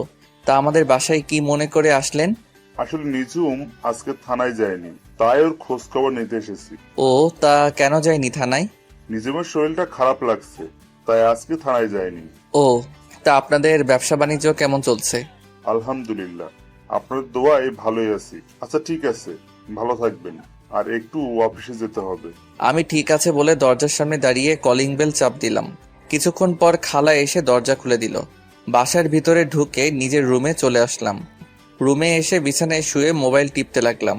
কিছুক্ষণ পর দেখি নিঝুম আমার রুমে আসলো। নিঝুম আমার রুমে এসে বলল, সারাদিন কোথায় ছিলে? আকাশ আমাকে দেখতে বাসায় এসেছে, তোমার সাথে পরিচয় করে দিতে পারলাম না। পরিচয় করিয়ে দেওয়ার দরকার নেই, আমার সাথে দেখা হয়েছে এবং পরিচয় হয়েছে। তো আকাশের সাথে কথা বলে কেমন লাগলো? মানে আকাশ ছেলেটা তোমার কাছে কেমন লেগেছে? ভালোই। তা এখন বলুন, আমার রুমে কেন এসেছেন? আর আপনি আজকে থানায় যাননি কেন? কি হয়েছে আপনার? আসলে শরীরটা কেমন যেন খারাপ লাগছে। আমি কানাডা থেকে আসার পর কয়দিন আপনি থানায় গেছেন? আর না গেলে সমস্যা কি? আপনি তো আবার বিনা যোগ্যতায় এসআই হয়েছেন। তুমি আমাকে এইভাবে বলতে পারলে? আমি কিন্তু তোমার কথায় রাগ করেছি। আপনি আমার সাথে রাগ করলে আমার কি যেটা সত্যি সেটাই বললাম। তোমার সাথে কথা বলাই আমার ভুল হয়েছে। আমি গেলাম আমার রুমে। আপনাকে তো আমি ডাকি নাই, আপনি নিজে এসেছেন আমার রুমে। আমার কথা শুনে নিঝুম মুখ বাঁকিয়ে রুম থেকে বেরিয়ে গেল। আমি কিছুক্ষণ মোবাইল টিপে ওয়াশরুমে ঢুকে ফ্রেশ হয়ে খাওয়া দাওয়া করে নিজের রুমে এসে একটা ঘুম দিলাম। দেখতে দেখতে আরও সপ্তাহখানিক চলে গেল। রিফাতকে আব্বু একটা বাসা দিয়েছে। রিফাত তার আব্বু আম্মুকে নিয়ে নতুন বাসায় থাকে। আর নিঝুম ওই দিনের পর থেকে আমার সাথে তেমন কথা বলে না। আমিও নিঝুমের সাথে তেমন কথা বলি না। একদিন সকালে নাস্তা করে বাসার বাইরে আসলাম। নিঝুম আজকে সকাল সকাল থানায় চলে গিয়েছে। আমি বাইক নিয়ে আখির সাথে দেখা করতে যাচ্ছি। হঠাৎ একটা পার্কে আমার চোখ গেল। দেখি নিঝুমের মতো একটা মেয়ে পুলিশের জামা পরে বসে আছে একটা ছেলের সাথে। আমি বাইকটা নিয়ে তাদের একটু কাছাকাছি গেলাম। আমি ঠিকই ধরেছি, নিঝুম আর আকাশ একসাথে বসে গল্প করছে। তার মানে আজকে সকাল সকাল বাসা বেরিয়ে আকাশের সাথে দেখা করতে এসেছে। আমি আর কিছু না ভেবে আখির বাসায় চলে গেলাম। ও আপনাদের তো বলতে ভুলে গেছে, আখি আর আখির বাবাকে একটা নতুন বাসায় নিয়ে এসেছি। তো যাই হোক, আখির রুমের সামনে এসে কলিং বেল চাপ দিলাম।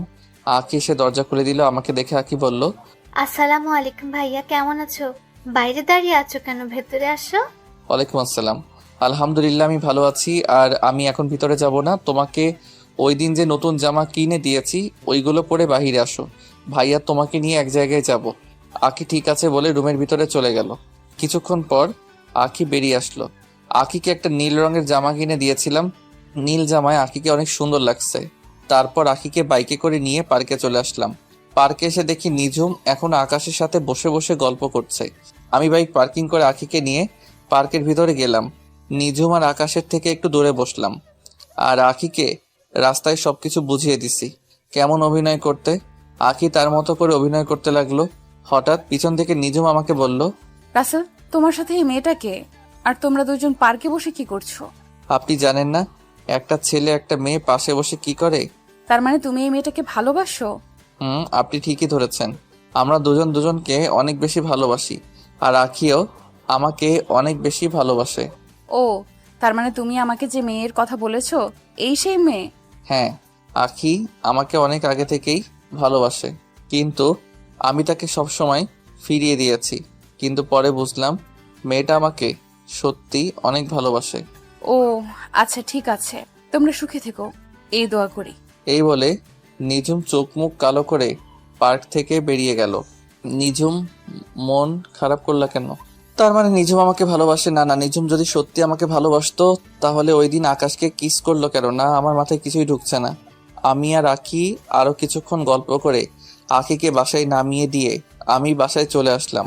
বাসায় কলিং বেল চাপ দিলাম। কিছুক্ষণ পর খালা এসে দরজা খুলে দিল। আমি নিজের রুমে গিয়ে ওয়াশরুমে ঢুকে ফ্রেশ হয়ে নিচে এসে খাবার খেয়ে একটা ঘুম দিলাম। বিকালে বাসার একটু বাহিরে গেলাম, একটা কাজ ছিল। কাজটা শেষ করে আস্তে আস্তে অনেক রাত হয়ে গেছে। বাইক নিয়ে বাসা আসার সময় হঠাৎ দেখি একটা গাছের বড় ঢাল রাস্তায় পড়ে আছে। আর আমার বাইকের টান ছিল অনেক বেশি। আমি ব্রেক কন্ট্রোল করতে না পেরে ঢালের সাথে মেরে দিই। তারপর আমার আর কিছু মনে নেই। আমি চোখ খোলার পর নিজেকে একটা হাসপাতালে অনুভব করি। কিন্তু হঠাৎ দেখি একটা মেয়ে আমার হাত ধরে বসে আছে। আমি মেয়েটার থেকে হাতটা সরিয়ে নিলাম। তারপর মেয়েটি আমার দিকে ঘুরলো। তখন আমি তাকে দেখে তো আরো বেশি অবাক হলাম। আপনারা ঠিকই ধরেছেন, ও আর কেউ নয়, নিঝুম। নিঝুম আমাকে দেখে বলল, রাসেল, তোমার জ্ঞান ফিরেছে? তোমার আজকে 2 দিন পর জ্ঞান ফিরেছে। তুমি শুয়ে থাকো, আমি বাসায় ফোন দিয়ে বলে দিচ্ছি। আচ্ছা, আমার কি হয়েছে? আমি হাসপাতালে কেন? গতকাল রাতে তোমার আসতে দেরি দেখে আমি তোমাকে খুঁজতে বের হয়েছি। তোমার মোবাইল অনেকবার ফোন দিছি, কিন্তু তোমার মোবাইল বন্ধ বলেছে। তাই আমি নিজে বেরিয়ে পড়লাম। হঠাৎ রাস্তার পাশে দেখি তুমি পড়ে আছো। তোমার পুরো শরীরে রক্তে ভেজা ছিল। আমি তাড়াতাড়ি করে তোমাকে হসপিটালে নিয়ে আসি। তোমার মাথায় প্রচন্ড আঘাত লাগার কারণে অনেক রক্ত বের হয়েছে। আর আজ 2 দিন পর তোমার জ্ঞান ফিরেছে। ডাক্তার বলেছে 72 ঘন্টার মধ্যে জ্ঞান না ফিরে আসলে তুমি কোমায় চলে যাবে। কিন্তু আল্লাহর রহমতে তোমার 48 ঘন্টার মধ্যেই জ্ঞান ফিরেছে। আসলে আমি আমার এক বন্ধুর বাসায় গিয়েছিলাম। ওর বাসায় একটা কাজ ছিল। কাজটা শেষ করে আসতে অনেক রাত হয়ে গেছে। বাইক জোরে চালিয়ে আসছিলাম।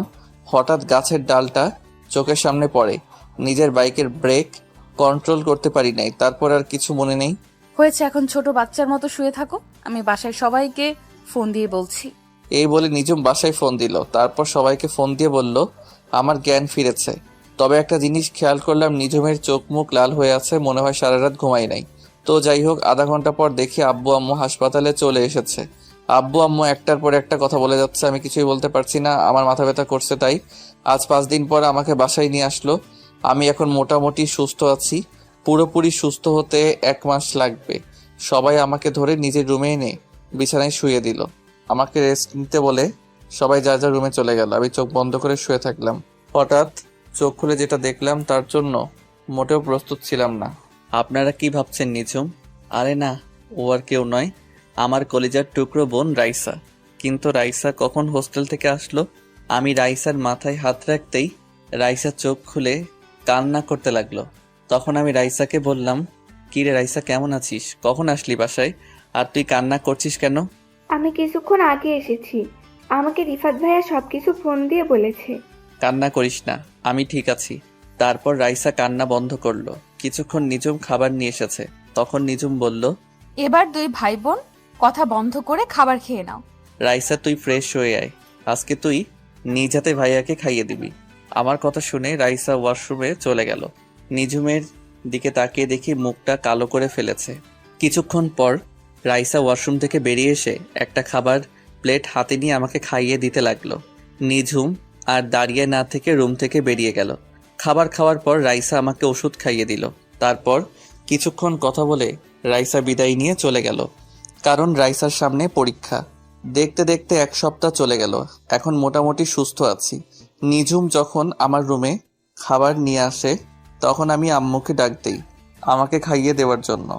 এতে নিঝুম অনেক কষ্ট পায়। নিঝুম প্রতিদিন থানায় যায়। আকাশ ছেলেটার সাথে কথা বলতে দেখি না, সব সময় কেমন যেন মনমরা হয়ে থাকে। ও আপনাদের তো বলতে ভুলে গেছি, আখি মাঝে মাঝে এসে আমাকে দেখে গেছে।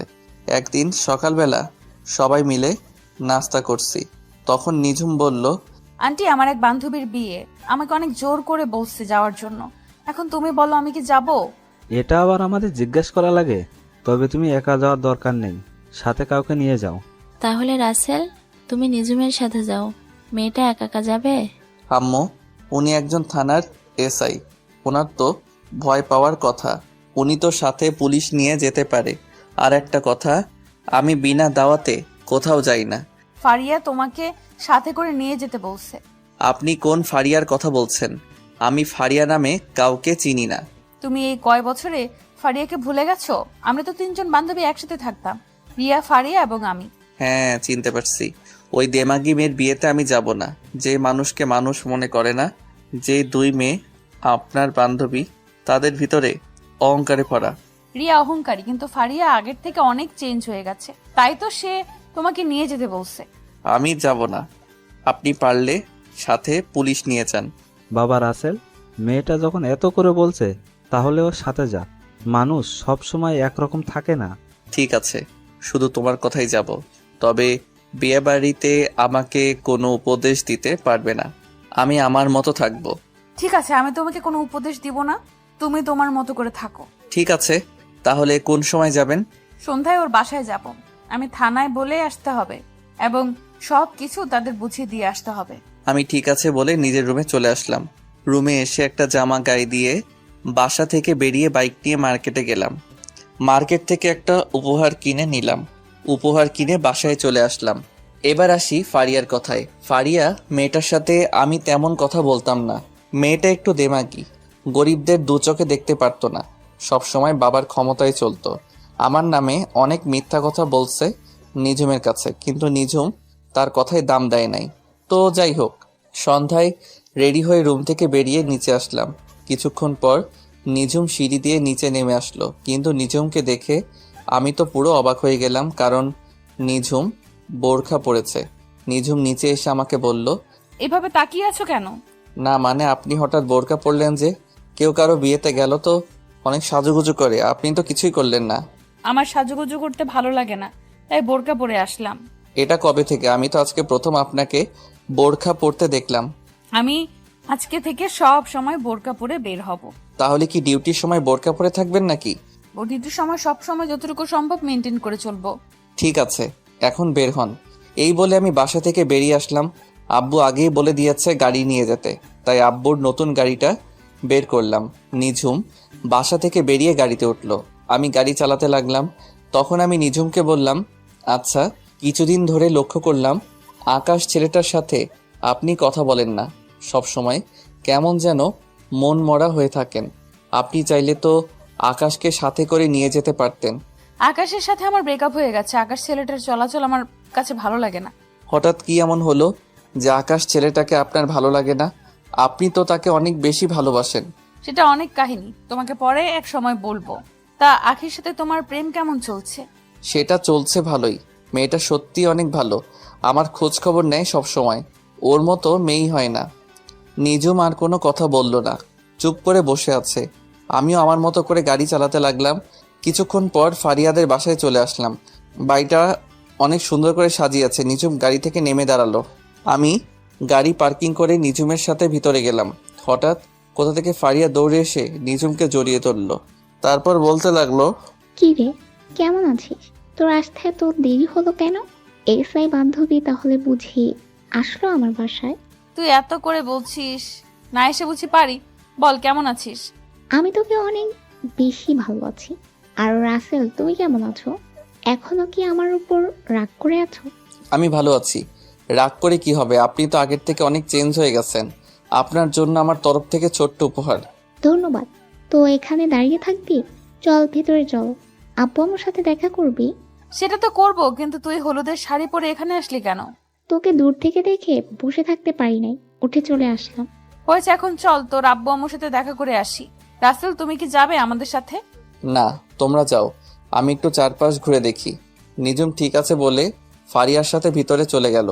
আমি ফারিয়াদের বাসার চারপাশ ঘুরে দেখতে লাগলাম। কিছুক্ষণ পর হঠাৎ মোবাইলে একটা মেসেজ আসলো। মোবাইল হাতে নিয়ে দেখি মায়াজাল আইডি থেকে মেসেজ আসলো।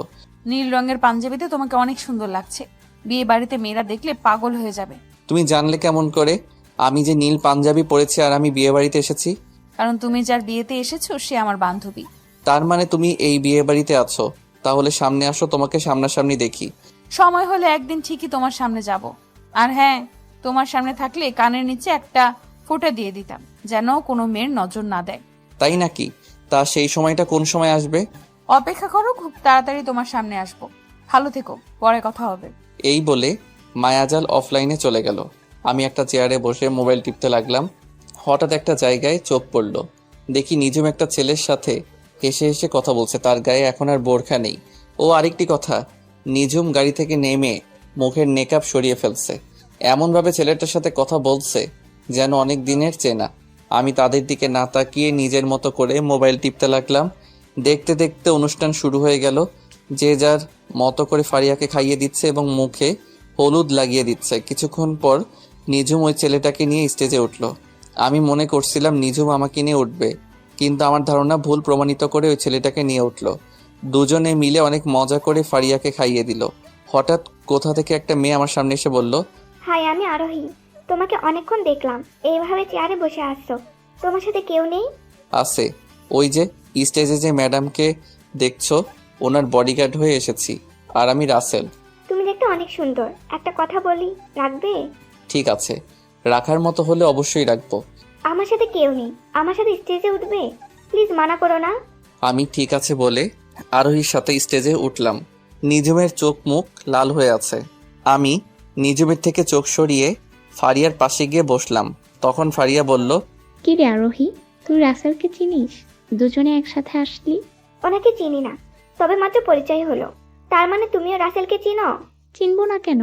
রাসেল আর আমি একসাথে কলেজে পড়ছি। কিন্তু রাসেল বলল ও নাকি তোমার এসআই বান্ধবী। রাসেল তোর সাথে মজা করছে। রাসেল কলেজেও সবার সাথে একটু বেশি দুষ্টুমি করতো।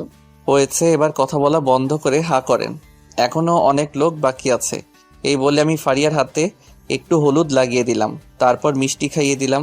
হঠাৎ মনে পড়ল আরোহীর সাথে একটু দুষ্টুমি করি। আমি এক টুকরো মিষ্টি আরোহীর মুখের উপর ধরলাম। আরোহী হা করার সাথে সাথে আমার মুখে ঢুকিয়ে দিলাম। মেহমান সবাই হাসতে লাগলো, শুধু একজন ছাড়া। সেই মানুষটাকে আপনারা ভালো করে জানেন। সব কিছু শেষ করে আমি স্টেজ থেকে নেমে আসলাম। হঠাৎ নিজুম আমার হাত ধরে ছাদে নিয়ে গেল।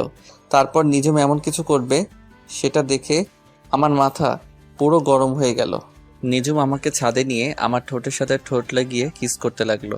আমি নিজুমকে জোর করে ছাড়িয়ে ঠাস করে 2টা থাপ্পড় মেরে দিলাম। তারপর আমি বলতে লাগলাম, তোর সাহস কি করে হয় আমাকে কিস করার? রাসেল, আমি তোমাকে ভালোবাসি। আমি তোমাকে অন্য মেয়ের সাথে সহ্য করতে পারি না। তোর মতো মেয়ের মুখে ভালোবাসা মানায় না। তুই একটা খারাপ মেয়ে। তোর একটা দিয়ে হয় না, তোর 4-5টা লাগে। তুমি আমাকে এমন কথা বলতে পারলে? আমি কোন দিক দিয়ে তোমার কাছে খারাপ? সেটা তুই ভালো করে জানিস। তোকে নতুন করে বলতে পারবো না, তুই চিন্তা করে দেখ। না, আজকে তোমাকে বলতে হবে। আমার জানা মতে আমি কোনো খারাপ কাজ করি নাই। তাই নাকি?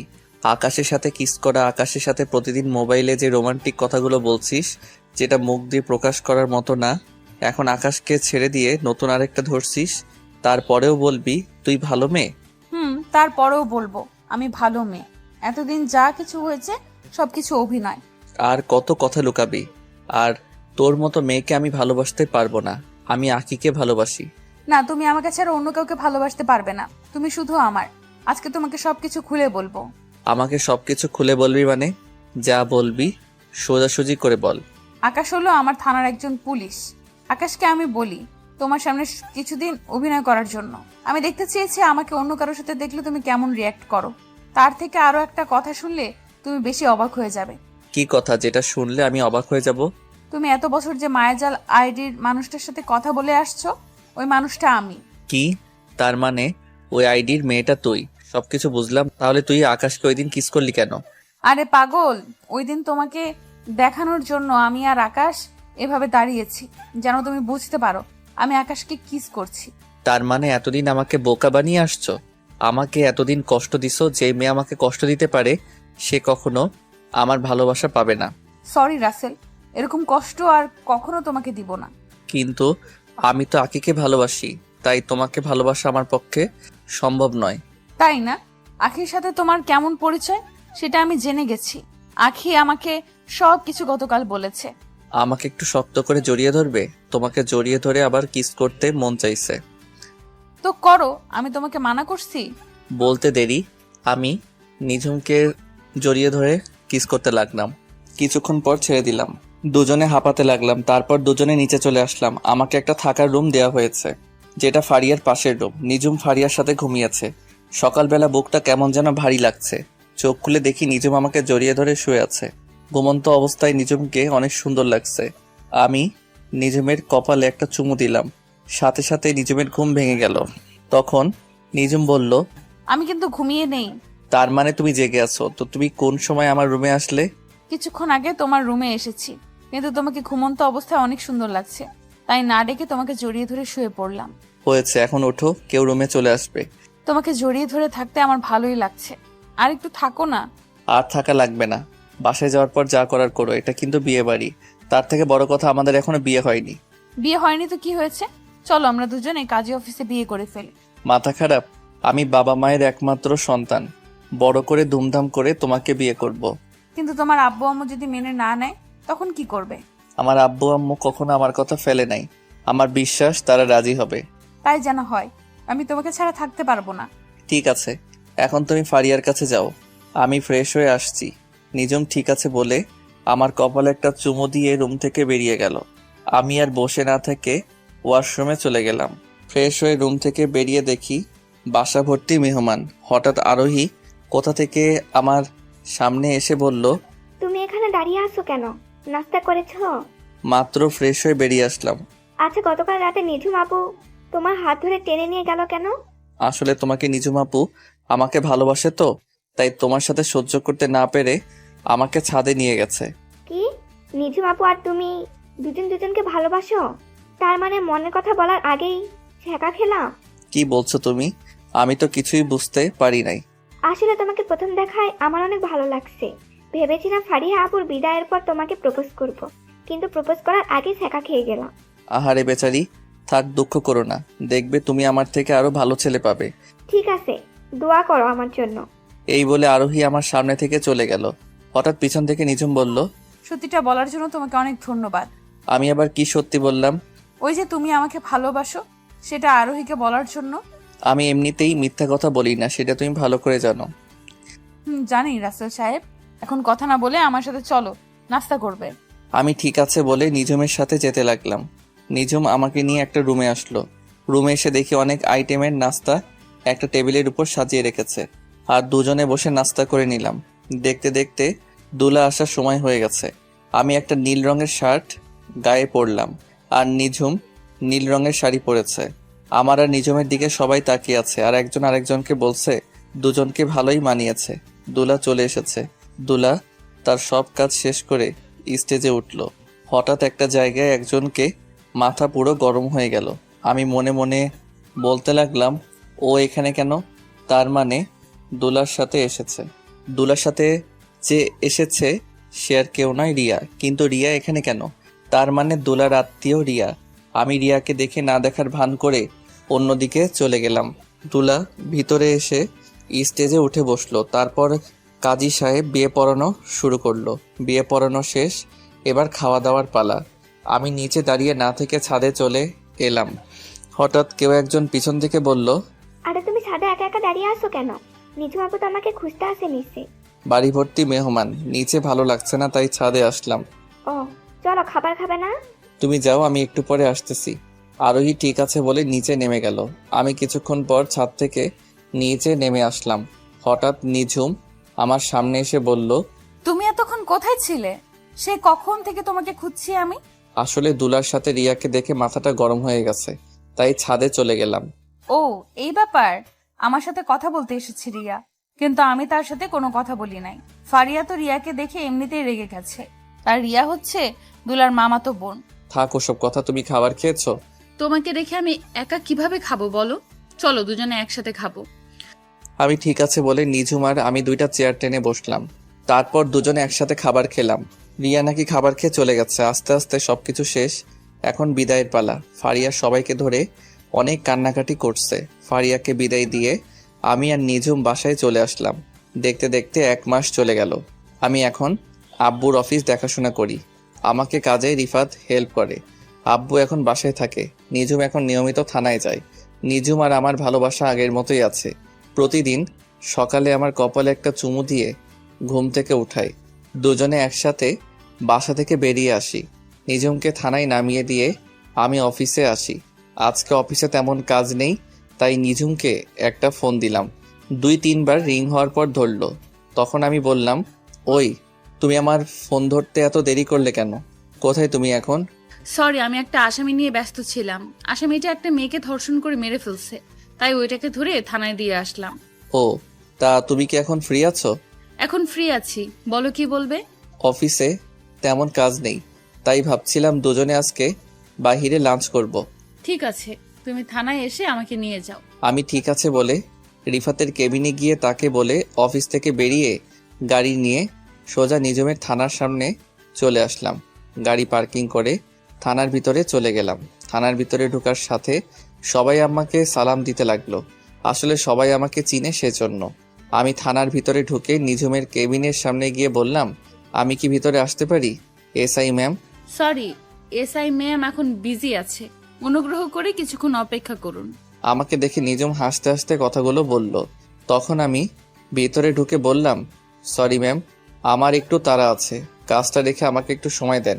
কিন্তু মিস্টার, থানা তো আপনার কথা মতো চলে না। তাই নাকি? তাহলে তো যা করার আমাকেই করতে হবে। এই বলে আমি নিঝুমের হাতটা ধরে টানতে টানতে থানা থেকে বাহির করে গাড়ির ভেতরে নিয়ে আসলাম। থানার সবাই আমার কাহিনী দেখে হাসতে লাগলো। নিঝুম লজ্জা পেয়ে মাথা নিচু করে ফেলল। তো ম্যাম, আপনি তো আর থানার ভিতরে নেই, এখন আপনি কার কথা মতো চলবেন? এখন আমার এই জানটার কথা মতো চলবো। এবার তাহলে লক্ষ্মী মেয়ের মতো বসে থাকেন। এই বলে আমি গাড়ি নিয়ে একটা রেস্টুরেন্টের সামনে গিয়ে দাঁড়ালাম। গাড়ি থেকে নেমে দুজনে রেস্টুরেন্টের ভিতরে গেলাম। খাবার খেয়ে নিঝুমকে থানায় নামিয়ে দিয়ে আমি অফিসে চলে আসলাম। দেখতে দেখতে আরও 1 মাস চলে গেল। আমি এখন একটা গোডাউনের ভিতরে বসে আছি। কিছুক্ষণ পর আমার লোক রিয়া এবং মেয়র বেঁধে আমার সামনে নিয়ে আসলো।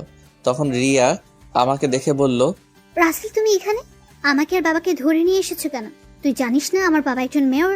আমি সব জানি, আমার কয়টা মাস চলে গেছে তোদের ধরতে।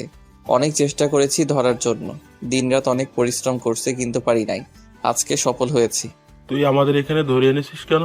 তুই জানিস আমার একটা ফোনে তোকে দুনিয়া থেকে বিদায় করে দিতে পারি। সেটা আপনি কখনো পারবেন না। আর আপনি হয়তো এটা জানেন না, আপনি মেয়ের হয়ে যা সম্পদ আছে তার থেকে 3 ডাবল সম্পদ আমাদের আছে, কিন্তু তা নিয়ে আমরা কখনো অহংকার করি না। তাহলে আমাদের এখানে ধরে এনেছিস কেন? কারণ আপনি এবং আপনার মেয়ে অনেক বড় অপরাধ করছেন, সেটার প্রতিশোধ নিতে আপনাদের এখানে ধরে আনা হয়েছে। প্রতিশোধ নিতে মানে? আমরা তোর সাথে কি করেছি? আমার সাথে করিস নাই, তুই এবং তোর বাপ মিলে রিফাত এবং রিফাতের আব্বুর সাথে কি করছিস একটু ভেবে দেখতো। যা করেছে রিফাতের সাথে করেছে, তোর সাথে তো কিছু করিনি। তুই আমাদের ধরে এনেছিস কেন? রিফাতের সাথে করা মানে আমার সাথে করা এক কথা, কারণ রিফাত আমার কলিজার টুকরা বন্ধু। তোরা বাপ মেয়ে মিলে ওদের যে অবস্থা করছিস সেটা এখন আমি তোদের সাথে করব। ওসব কিছু ভুলে যাও, এখন বলো তুমি কত টাকা চাও, আমি তোমাকে তাই দিব। আমার না টাকার লোভ নেই, আমি আপনাদের কাছে অন্য একটা জিনিস চাইব, দিবেন? তুমি কি চাও বলো, তুমি যা চাইবে আমি সেটাই দিব। আমি বেশি কিছু চাই না, শুধু এখানে আপনার মেয়েকে একটা সই দিতে বলবেন, এইটুকু, আর কিছু না। এই কাগজে কি লেখা আছে? তেমন কিছু না, তুই আর তোর বাপ মিলে রিফাত থেকে যে সম্পদগুলো লিখে নিছিস সেগুলো ফিরিয়ে দিবি, এতটুকুই, আর কিছু নয়। আমি মরে গেলেও কখনো সই করব না। আমি জানতাম তুই এমনটা করবি, তাই অন্য ব্যবস্থা করেছি। ভাইয়েরা, আপনারা কাজটা শুরু করে দেন। আমি আমার লোকগুলোকে বললাম, তারা মেয়রকে কারেন্টের চেয়ারে বসিয়ে শট দিতে লাগলো। মেয়রের তো লাফালাফি শুরু হয়ে গেল। এটা দেখে রিয়া বলল, প্লিজ রাসেল, আমার বাবার সাথে এমনটা করিস না। তুই বল আমাকে কোথায় সই করতে হবে। আমি রিয়াকে কাগজটা এগিয়ে দিলাম, রিয়া সই করে দিল। এতক্ষণ যা কিছু হয়েছে সবকিছু ভিডিও করা হয়েছে। তারপর রিয়া এবং তার বাপকে রেখে আমরা সবাই চলে আসলাম। পরের দিন আমি মন্ত্রীর সঙ্গে দেখা করলাম, ভিডিওটা দেখালাম।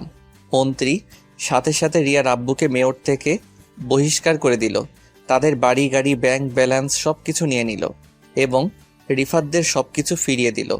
আমি যে এত কিছু করছি এটা এখনো কেউ জানে না। 1 সপ্তাহ পর রিফাতের আব্বু আম্মুকে তাদের সব কিছু ফিরিয়ে দিলাম। রিফাত এখন তার বাবার অফিস দেখাশোনা করে। আমি আমাদেরটা খুব সুন্দরভাবে চলছে এখন সবকিছু। রাতে সবাই মিলে খাবার খাচ্ছি, তখন বাবা বলল, সবকিছু তো ঠিকঠাক চলছে, এবার 2 হাত এক করে দেওয়ার পালা। তুমি কি বলো রাসেলের আম্মু? তুমি ঠিকই বলেছ, এবার 2 হাত এক করে দেওয়ার পালা। তাহলে তুমি একটা দিন তারিখ করে ফেলো। আব্বু আম্মু, আমি তো কিছুই বুঝতে পারছি না, তোমরা কিসের কথা বলছো? আমি আর তোর আব্বু সব কিছু জানি। নিজুম আর তুই দুজন দুজনকে ভালোবাসিস, তাই ভাবছি লুকিয়ে লুকিয়ে আর প্রেম ভালোবাসা করতে হবে না। তার চেয়ে ভালো দুজনের হাতে এক করে দিই। নিজুম আম্মুর কথা শুনে বসা থেকে উঠে রুমে চলে গেল। আমিও আর বসে না থেকে রুমে চলে আসলাম। আমাদের দুজনকে এভাবে চলে যেতে দেখে আব্বু আম্মু দুজনেই হাসতে লাগলো। আজ আমার আর নিজুমের বিয়ে হয়ে গেছে, খুব ধুমধাম করে বিয়েটা হয়েছে। বাংলাদেশের নামি দামি সব লোকজন এসেছে। রিফাতের আব্বু আম্মু এবং ফারিয়া এবং তার জামাইও এসেছে। রিফাত আর আরোহী মিলে আমার বাসরঘর সাজিয়েছে, তাই ওরা দুজন আমার রুমের সামনে দাঁড়িয়ে আছে। তখন রিফাত বলল, জামাইবাবু, আমাদের পাওনা দিয়ে তারপর ভিতরে ঢুকতে হবে। বন্ধু আজকে নাই, পরে দিব। আমার বউটা ভিতরে একা একা বসে আছে, আগে বাসর ঘরে বিলাইটা মেনে নেই। বিলাই মারবেন, আরো কত কিছু করতে পারবেন। আগে আপনাদের পাওনার 50,000 টাকা দিয়ে দেন, বড়লোক মানুষ তো, এত বেশি চাইনি। কি 50,000? তারপরে বলছিস বেশি চাসনি? আরোহী তো ঠিকই বলেছে, 50,000 তো বেশি তো আর চাইনি। কিরে, তোদের 2 দিনের পরিচয় এত মিলে গেছিস, তোরা কিন্তু মনে রাখবি আমারও দিন আসবে, তখন কিন্তু 1 লাখের নিচে ভিতরে ঢুকতে দিব না। তোকে তো বিয়েতে দাওয়াত দিব না। আমি বিনা দাওয়াতে চলে যাব। দূর, এত কথা না বলে টাকা বের করো আর ভেতরে যাও। কি আর করার, মানি ব্যাগ থেকে কার্ডটা বের করে দিয়ে ভিতরে ঢুকে দরজা লাগিয়ে দিলাম। কার্ডটা দেওয়ার পর দুজনে আর একটা কথাও বলে নাই। তারা ভালো করে জানে আমার কার্ডে 50,000 টাকার বেশি থাকে। দরজা লাগিয়ে ভিতরে ঢুকে সামনে যাওয়ার পর যেটা দেখলাম সেটা দেখে আমার গলা শুকিয়ে গেল। সামনে তাকিয়ে দেখি নিঝুম পিস্তল নিয়ে আমার দিকে ধরে আছে। তখন আমি বললাম, কি ব্যাপার, তুমি আমার দিকে এইভাবে পিস্তল ধরে আছো কেন? হারামজাদা, বাসর ঘরে ঢুকতে তোর এত সময় লাগে কেন? ওরা যা চাইছে তা দিয়ে চলে আসতে। তুমি জানো ওরা আমার কাছে থেকে কত টাকা চাইছে? জানি, আমি সবকিছুর ভেতর থেকে শুনেছি। রাত বাজে 2টা, 2 ঘন্টা পর সকাল ভোর হয়ে যাবে। বাসর করবে কখন? আমার ওই 2 ঘন্টা যথেষ্ট, এর থেকে বেশি সময় নিব না। কিন্তু তোমাকে তো আজকে বাসর করতে দিব না। তুমি ভেতরে দেরি করে এসেছো, তাই আজকে পুরো রাত আমার পা টিপতে হবে তোমাকে। সরি কলিজা, এই রাতের জন্য মাফ করে দাও। এই রাত একবার আসে।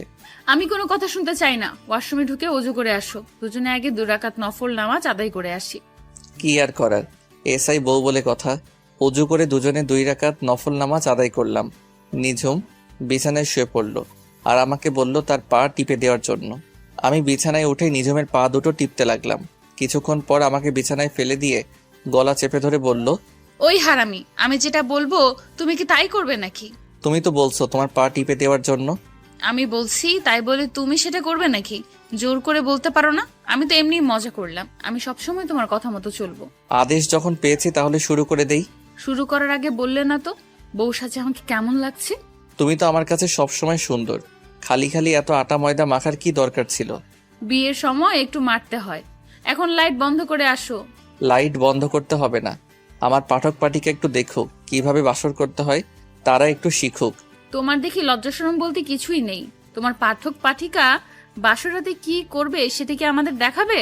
দেখাবে। আমি জানি আমার পাঠক পাঠিকা অনেক ভালো মানুষ। কি গো, আন্নেরা আমাদের দেখাবেন না? ওই দেখছো, তারা বলছে দেখাবে। তোমার মাথা বলছে। যাও গিয়ে লাইট বন্ধ করে আসো। কি আর করার, এসআই বলছে না বন্ধ করলে থানায় নিয়ে 144 ধারা মামলা দিবে। আমি বিছানায় থেকে উঠে লাইটটা বন্ধ করে দিয়ে আসলাম। বিছানায় এসে নিঝুমের পুরো শরীরে কিস করতে লাগলাম। নিঝুমের ঠোঁটের উপর হামলা শুরু করলাম। নিঝুমের পেটের উপর হাত বোলাতে লাগলাম। তারপর আস্তে আস্তে নিঝুমের শরীর থেকে সবকিছু খুলে ফেললাম। তারপর ইরানের মতো হামলা শুরু করে দিলাম। এটা কেমন হামলা? বিয়ের পর বুঝতে পারবেন, অনেক দেখেছেন, আর দেখা লাগবে না। আমাকে তো এইটুকু দেখাবেন, বাকিটা ইতিহাস হয়ে থাকলো। দেখতে দেখতে আমার আর নিঝুমের সংসার ভালোই চলতে লাগলো। নিঝুম এসআই চাকরি ছেড়ে দিয়েছে। বাসায় এখন আব্বু আম্মুর খেয়াল রাখে আর আমি অফিস দেখাশোনা করি। এর ফাঁকে আরোহী আর রিফাতের বিয়ে ঠিক হয়ে গেল। আপনাদের সবার দাওয়াত থাকলো। রাইসা এখন কলেজে পড়ে, তো সবাই আমাদের জন্য দোয়া করবেন। নামাজ পড়ো মুসলিম বোন ও ভাই। নামাজ ছাড়া দুনিয়াতে শান্তি নাই। নামাজের কথা রেখো স্মরণ। নামাজ দিয়ে সাজাও জীবন। নামাজ ছেড়ে করো না ভুল। নামাজ হলো ইবাদতের মূল। সুলম মুসলিম ভাই ও বোনেরা, 5 ওয়াক্ত নামাজ পড়ো, জীবনকে সুন্দরভাবে গড়ে তোলো।